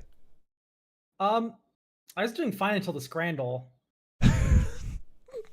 We were okay. Oh, I'm doing well because apparently Spotify pays you $1 billion for putting your podcast on their website, which I was not expecting. Yeah, that's what. So, okay, let's do a mini story time. When I first got uh agents, which I have non-exclusive, I don't have cool kid agents. I just have a talent agency that will sometimes try to get ad deals for me. The first meeting I had with them, they said, first thing we have to cover, can you be convinced to do a podcast? And I went, why are you saying it like that? And they said, because we know it's like the thing that every white guy does when they get any type of traction on the internet, but there's a reason, and here's why. And it's because, one, RPM on podcasts, and two, the ad budget for most companies is different for podcasting than for non-podcast types of social media advertising. So when Yep. like large companies get, here's your ad spend for the month, the quarter, whatever, the buckets of this is your podcast money and this is your like YouTube money, your TikTok money, your Instagram ad money, different buckets. And so there's just like millions and millions of dollars. And if you're Tim Pool, millions of Russian dollars meant to help destabilize our government. But even if you're not Tim Pool, the fuck ass bald trader, there's still a shitload of money that is just available to you if you do a podcast that is totally unreachable to you if you don't do a podcast. Yeah. So no, we actually, speaking of sponsorships, we got a really cool sponsorship coming soon to the Magic Mirror podcast as well. Mm-hmm. It's just a temporary little thing, but it's like it's so cool that we got it. Yeah. Hell yeah. It's very exciting for that little bit of time that we're going to be talking about it. So dope as fuck. Okay. Good girls always shit. Ball Seraph. Got him. Searing Light. Arachnos 1/1 has partner with you can't gain life. Whenever a creature you control dies, put a counter on the Ball Seraph. Then you may have him hang nuts equal to his power to you and any other target. That's cool. That is neat. Like nice drawbacks. Can't lifelink cheat. Then we have a 4-mana partner, Ispi the Last Faithful, a 3/4 with a 0-mana ability. Next time target source would deal damage to a player or permanent this turn. Instead, it deals that much damage to Ispi, and you make X 1/1 white worshiper creature tokens, where X is the amount of damage dealt to Ispi this turn. Activate only once each turn. I dislike that the interesting payoff drawback of the Ball Lord is entirely undone by putting a mithril coat on Ispi. So I think the Hymns of Mercy makes it so that way you also don't remove the creature you're shooting with Ball.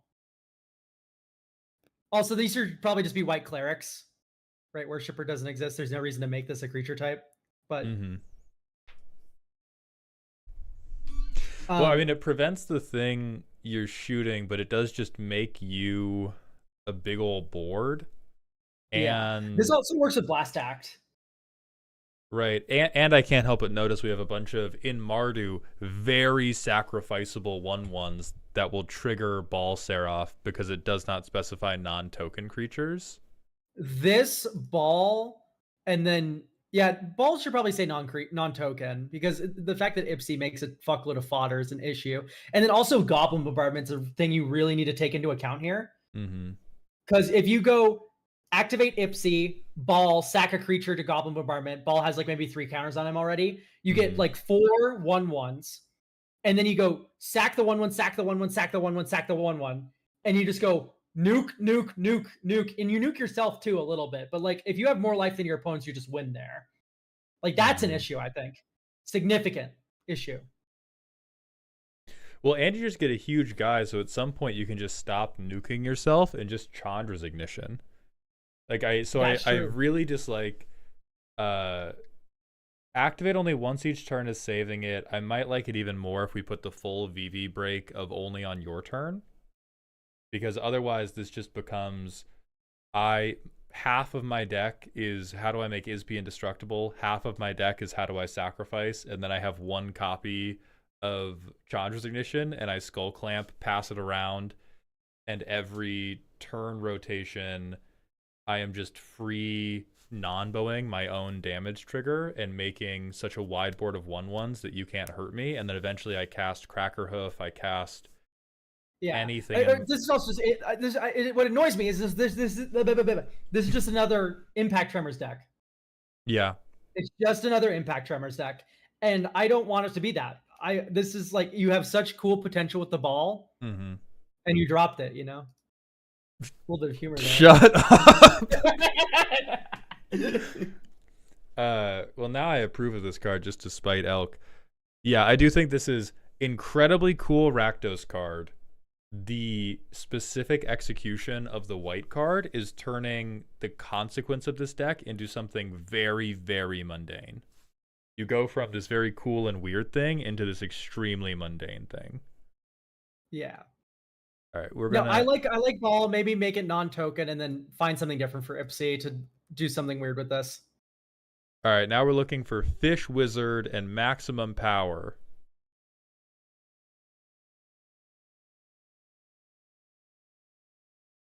And then I think that should be it vertically. So if you did a custom card and we have not done yours yet, say banana hammock in chat so that I can try to find you. But otherwise, we're looking for Fish Wizard. We're looking for maximum power. How familiar is Elk with Genshin? I can only have so many mental illnesses at once. Crimset. And didn't you say you won't play video games that are like a job? I refuse to play games that make it feel like I'm doing a 9 to 5 in terms of grinding. Which is for sure Genshin. All right, Fish and Power are both here, so we're doing Fish Wizard first. Ascendance and Thronglar Banana Hammock. If you guys have the cards, please, I am begging you, if you could repost them at the bottom of the thread, that would make it worlds easier. If you don't have them on you, I will search. Right now, we're going to go for Fish Wizard's card. Yeah. Some cards from an alien deck I'm making. Xenomorph where is Queen. this, sorry? This is right next to the balls. This is 2:41 p.m. today. 2:41 p.m. today. Oh wait, Fish, did you redeem these from? Do you have I points redeems, or did you just post this shit? Hold on, let me look for this. Yeah, let me look for this. There shall be no charity. Mainly because I'm an idiot and already made this too easy the first time around. I see Thronglar's redeem.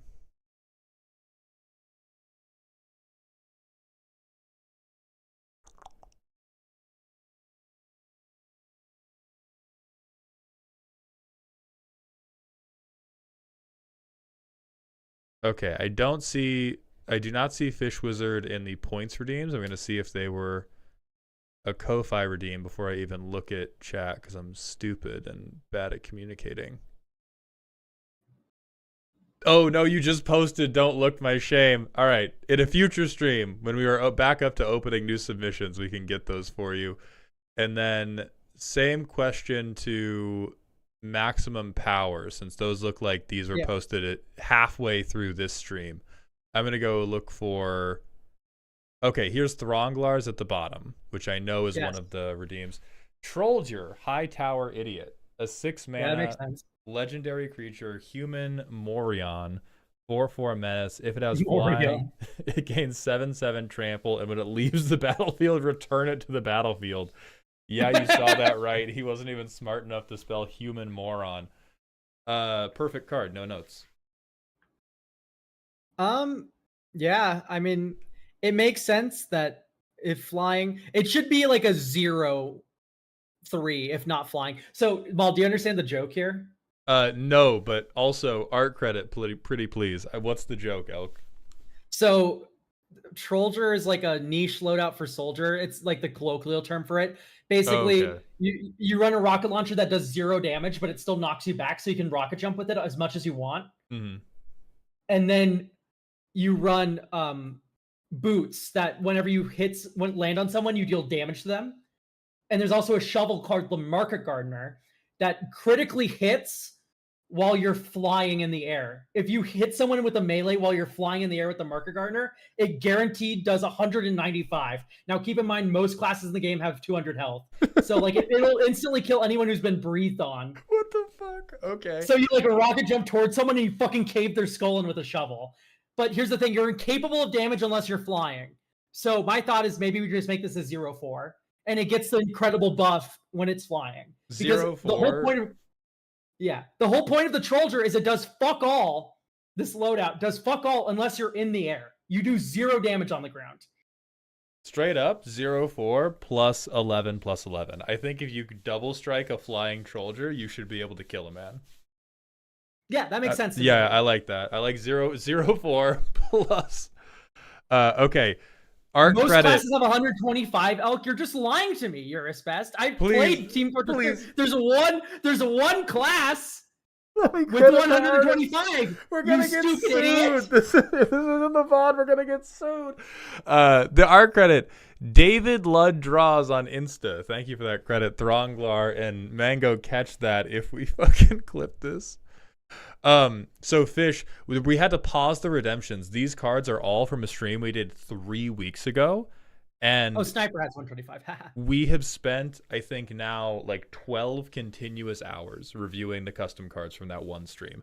So those redeems are going to be opened up again in future streams, and we're going to redo a bunch of the stuff that I did wrong on purpose the first time around. You know what? No, yours best is actually right. I'm just thinking of only Scout because it's the only class that people play. And Engineer doesn't have 125 health. They always equip the Gunslinger, so they have 150. So yeah, no. But no one plays NG and Sniper. Those are like no people play Sniper up the ass. That's actually not true. Sniper used to have an item that increased their health. Darwin's Danger Shield. Fuck that card. Yeah, so Marker Gardening will kill most classes in the game. That's Mr. Oak, what do you think funny. would be the funniest deck to put Mycosynth, Lattice, and Collector Oof in? Damn, I'm trying to think. Probably like Jaegera, probably. If I had to guess, like what would I do to maximize Mycosynth? It would be Jaegera. No, but then because you run Bane of Progresses up the ass in Jaegera, so maybe. Ton of people play NG. Well, Engineer's like a really bad class. Like, people don't realize this. Tons of people play Engineer in public servers, yes. I come from a pugging background. So, and when they do play NG, they equip the Gunslinger, so they have 150 health. You're his best, so please. Ascendance, I'm looking through and I'm having trouble finding it. If you could please repost it for me, that would make it very, very easy. And then same thing, please, banana hammocks from anybody in chat who has not had their cards done so we can try to tie this thing off with a bow. What do you mean NG is solid? I don't want to get into how bad Engineer is as a class. You're his best, I'm so sorry. Just did. Thank you, Ascendance. Is in Dear Malltown. Okay. That's fine for a one-off. If anybody else does it, I'm banning you from the server. But for Ascendance, that's fine. Okay, we have Misty Fate Reader, who is outside of the thread and just in Dear Malltown Elk. Okay, I see. A Sultai 3/3. At the beginning of each player's upkeep, they manifest dread. Oh, Jesus. As long as an opponent controls a face-down creature, they cannot attack you with creatures they control that are not face-down. As long as an opponent controls a face-down creature, they cannot block creatures you control with creatures that are not face-down. I think I've seen this before, and I was worried about the stench of essentially like Sultai combat stacks. And then you can tap it to scry too. Yeah,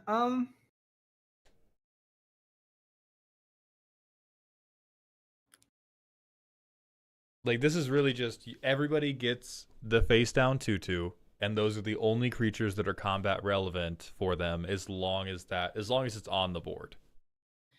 I see. So also, the thing is for me, this card, it does either everything. It's like a super moat, or the person you're giving the 2/2/2 has like a sack outlet in play, and you've just given them free fodder, and then you die. So like it's a lose in that situation, or it does nothing. That's fun. Have you considered that it scries 2? It's a tough sell. I like the Scry 2 synergize with the Manifest. That's fun. I don't like the rest of these abilities.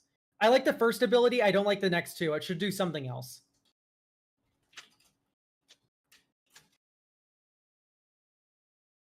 I will point out there is something fun you can do with this. Civic Morphs as an archetype that Wizards has supported multiple times. That's a lie. They have supported it with balsa wood and low quality glue. Morph is awful. Morph is fucking awful. The only things approaching reasonable you can do with it is some type of dumbass infinite combo. I love Disguise. I love Morph. I love the idea of tricking people with face down creatures to become better creatures. I watched the Yu-Gi-Oh anime as a child, and yet it is terrible.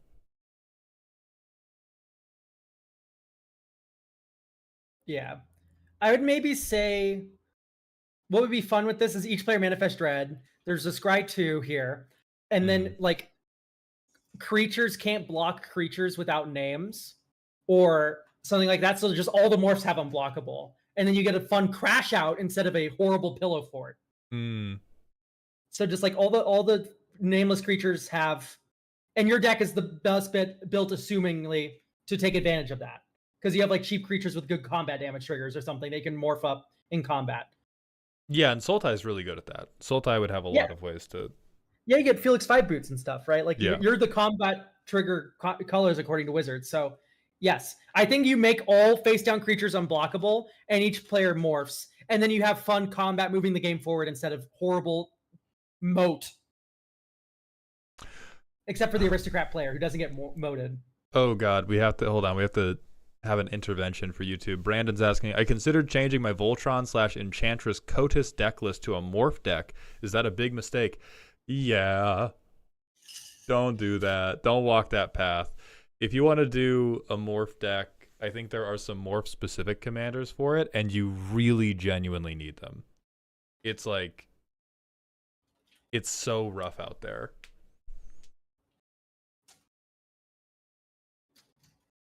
Okay, are there any other chats we missed? No, and then... Okay, so Maximum Power did actually have the redeem, so we will do Maximum Powers cards. Great. And then Ascendants, thank you for reposting that. So Maximum Powers are just a little up from the bottom, and it's a set of 5. Okay. And that's in the actual custom. In the actual thread, yeah, in the actual thread. All right, I see it. Okay, Drifter, Paradox Found. A 4-mana 4/4 with a lot of words. ETB, each player mills 5. When Drifter deals damage to a player, return target artifact from a graveyard with mana value equal to or less than the damage dealt under your control. Wait, that could get quite fucked up. Void Entanglement. 4 mana, nothing. Then if you control 4 or more artifact creatures, transform Drifter. Let's see the 4 mana period. That's awesome. 4 mana. What the fuck does he transform from? I don't know. I don't know that we have the other halves of these. My beautiful goat. I guess is it Operator Awaken Tenno? No way, right? Because this has a cost. Unless this is an MDFC that transforms itself. I think it is.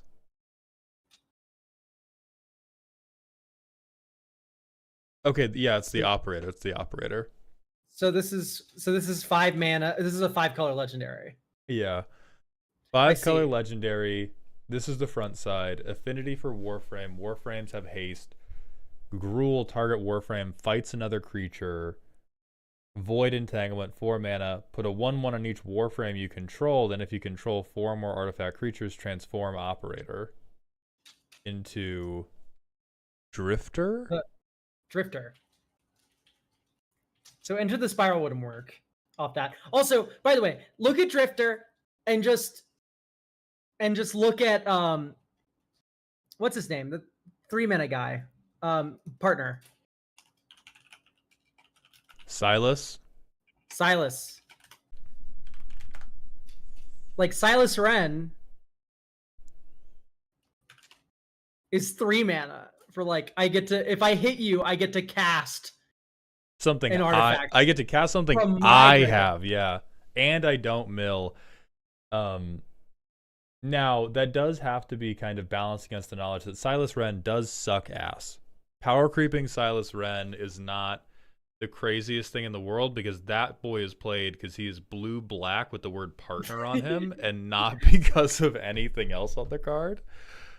Yeah. This is, though I do think this has the same thing we saw with a bunch of the common writer cards, which is we have a world with a lot of lore. How do we capture that lore? We give them a distinct good ability for every single piece of that lore. Yeah, I captured the coolest thing about this guy, not everything he's ever done. Yeah, it's so. Or if you do want to capture everything he's ever done, have multiple legends. Yeah, because if we do, this is a double-faced card. We have 5-color card that is immune to commander attacks if you play a Warframe deck. Gives a bunch of your creatures haste, lets you creature remove with fight spells, lets you buff your board, lets you mill people, lets you rob them without paying mana.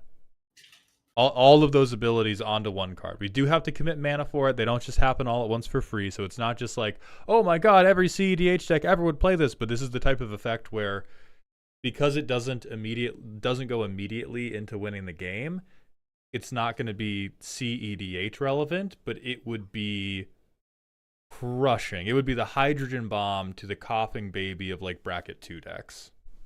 Yeah. Because we got also, so much going. My PNG tuber software just like completely exploded, and that's just going to be how it is for the rest of the stream because I'm too lazy to open it up again. Elk has been black boxed. Elk has been black boxed by the cards we put in. Beautiful. Oh, hold on. I have a fix for this, actually. I have a fix for this ready to go.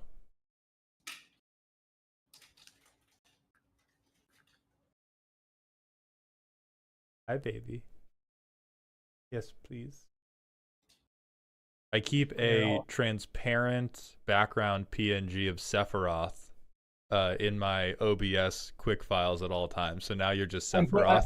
I'm putting the boing cat gif where I normally am.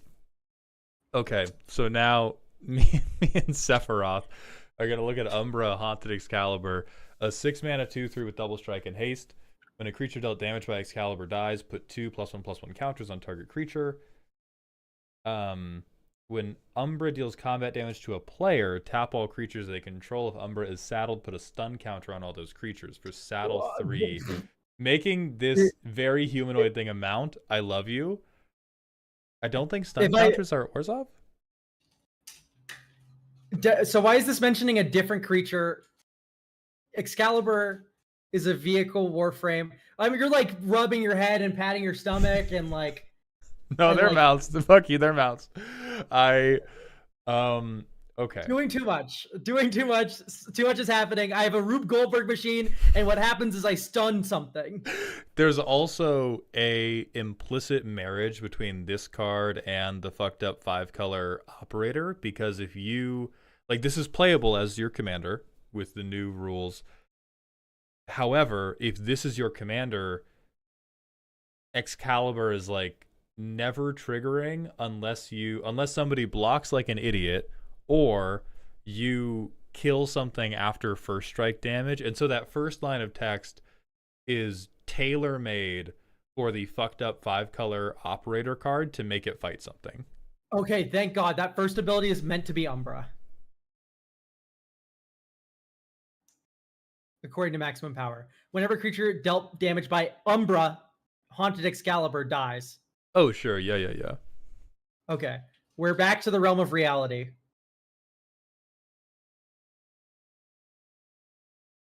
But yeah, I think the first sentence is very obviously designed to be used with the 5-color legendary rather than a standalone thing, and I think the stun counter thing is just not very Orzhov.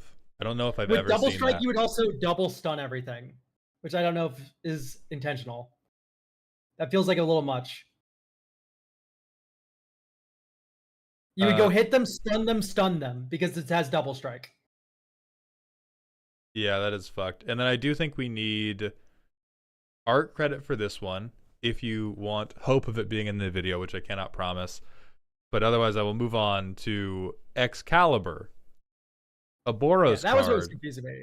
A Boros card, therefore unusable in the Haunted Excalibur deck. It's a 2/2 Warframe, first strike haste. When a creature dealt damage by Excalibur dies, put a 1/1 counter on target creature. In Boros, that makes more sense to me than in Orzhov. This one Okay. Cruise, the other one Saddles, though. Beautiful. No notes. Yeah. Are we just like getting a sampling platter of what you want the Warframes to be? Like, is it better as a vehicle or better as a saddle deal? Because I think I like the saddle more. I like the mount more, yeah. Shut up. So I like when thing dealt, they grow by fighting. I think that's a good way for like experience gain of a video game.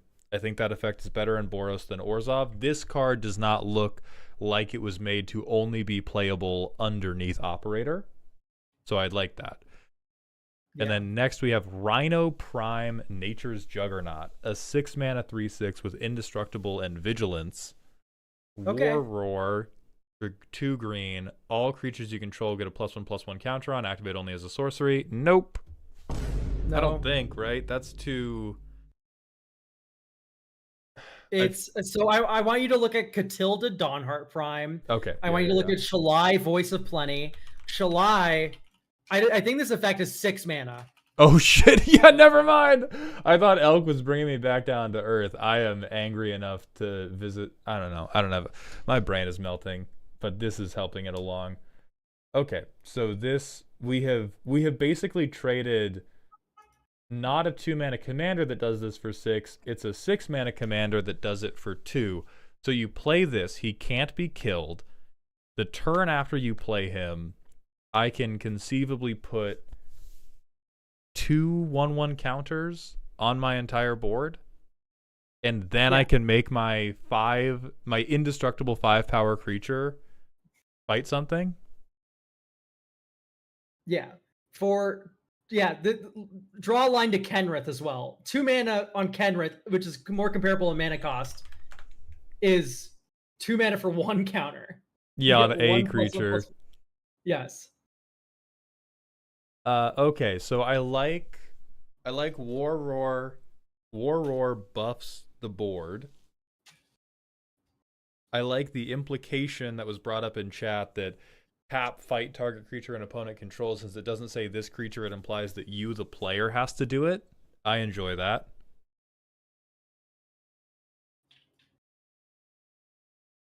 I think activating only once each turn, yeah, is greatly preferable. If it's 6 mana. No. Alternatively, like when Rhino attacks, you can put a counter on a creature, and then you can charge it, something fight something else. You can tap it. Yeah, well, I mean, Shalai is 6 mana, and there's just no restrictions on it, period. So I don't think you need additional restrictions if it's more expensive. I think if it's this inexpensive, then we need restrictions on it. Otherwise, this is just like big guy who is going to kill you. Yeah. Yeah, Battle Cry is another thing it can maybe do. It's like it attacks and gives all of your other creatures +1/+0. I don't know. You could make it, maybe you could make it a boast ability. Isn't Shalai less mana? Yes, it is 2 less mana. But we also talked about Kenrith, which is 5 mana, and that's 2 mana for 1 counter. What if we made it? What if we made it boast? Because like obviously you're swinging this. Boast is fine. Yeah, boast is cool. Yeah, and then it is like boast only once. And then it's if you crash out, then it's like thematic because you're crashing out, you get to buff your board as they swing, and then it is not, hey, I mana dump into my board is a million of millions. Yeah, like boast once a turn. Then every turn I want to crash out with this guy. That feels like Gruul rather than Golgari. But yeah, charge is also just like, I wish this was at sorcery speed. Once again, tapping to fight a thing is just really good. Oh, boast really is once a turn inherently. Perfect. Then make a boast. Make a boast. Yeah. This is not a Golgari card as is, quite frankly. Yeah. You could make it Jund, and then I don't think it would be like, you wouldn't go, whoa, so weird. Yeah. Okay. Right. I think we've done it. I think we're done with the backlog? Well, there's a few people missing, but their names were not summoned. And so I'm going to leave those people to yell Banana Hammock in future streams. So Shaper is one for sure. And then... Yeah. Yeah, but I think that's the end of the backlog. So now when we do the next custom card stream, we can actually begin taking new cards, which we can't do next Thursday because I am co-starring on a friend's stream for oh my god, I could have framed this in a way that would have rage baited you so hard. Hold on. Let me say it that way anyway. I'm waiting. I can't do next Thursday because I'm co-starring on a friend's DMD stream. Oh, of course, yeah, naturally. So they're doing like roast your character sheet type thing for one of their subathons, and they hit the goal, and so I'm gonna help them with that. So we can't do next Thursday, but we can figure out a different day. Fun. I'm a little envious, if anything. Fucking god. Yeah. Gosh, okay. I picked the world's most busy group of people for D&D, I guess. You sure have. You sure fucking have. All right, so on this note, the backlog is officially like 95% over, which means in future streams we will be taking additional submissions. The way those are going to work is those are going to be channel point purchases. They are going to be very strictly limited per person. And there's going to be a limited total number that gets put into circulation at like maybe the beginning of stream. We put some out, and every like 30 minutes we put 10 more in or something.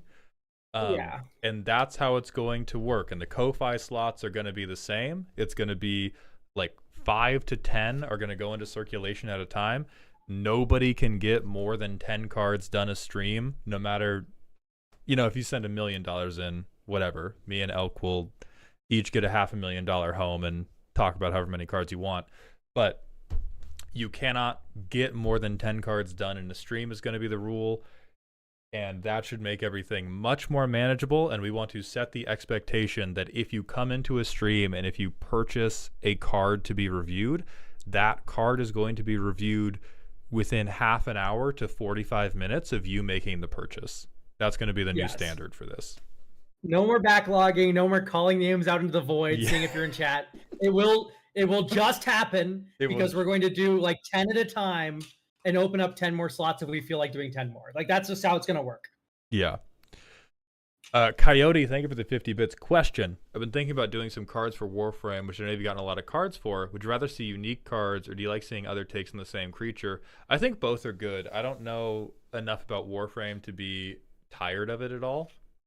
So if anything, Warframe was one of those games that feels like a 9 to 5 that I was talking about earlier. I have hundreds of hours of Warframe. I never will play it ever again. It's literally grinding forever. I scratched the surface of it, and it was very fun. But once I had gotten like the basic move loops down, it was like again, third eye opened. I saw 200 hours of me doing the exact same combos. Super Bass, we might have people add titles, but again, like if we solve the capacity issue, searchability is no longer a problem. Then Sulking Assassin, thank you for the 2 months at tier 1, my friend. Welcome back to the dog home. The channel we're doing the D&D roast with is Beard Princess, who is very fun and funny and cute. I think they might be streaming now. If they are, I might. Oh no, Decked Out is still doing their subathon, so I'll probably raid into them. Hey, Cryono, God bless. I think we're gonna raid out now. Yes. I think it's time. Mana Curves is live and Kurohitsuki's live. I am going to I'm gonna keep raiding into Decked Out on my end because they have to move studios because their landlord did like construction work in the office next to theirs and tore all of their internet cabling out of the wall and then made them pay out of pocket to get it reset up. Oh wow, yeah, that's so fun. they are moving studios, and so since I work with them, I'm gonna raid into them. I'll read into them too, because you've weaved a good sob story for me. Yeah, right. And so what should the raid message be? Raid message is destroy your landlord. I was gonna do something about the scrandal, but yeah. Either is it the scrandal or the scrungle? I can't even think straight. The scrundle? That's a different website. The scrandal. Go look up scrundle.com on stream. Chatters, I leave the decision of destroy your landlord or hit that scrandle up to you. Thank you all so much for being here. I know Elk and I are tired, and we're doing our best to be catty in a fun way. I appreciate all of you sharing your creativity with us. I love getting to see all of these cards, even if many of them are terabad and could never be printed in the universe that we exist in. Thank you from the bottom of my heart. I will let you all know when the next custom card stream is happening, and we can finally begin taking new submissions again. For now, we're going to... the Yosefka card made it all worth it. The Yosefka card was dope. We're going to raid into Decked Out, YouTube and TikTok. That's just it for us. I'll be live again tomorrow doing a tier list of which bracket each archetype is happiest in. So see you all at 12 noon for that. Goodbye. I've hit stop streaming. It's stopping my stream.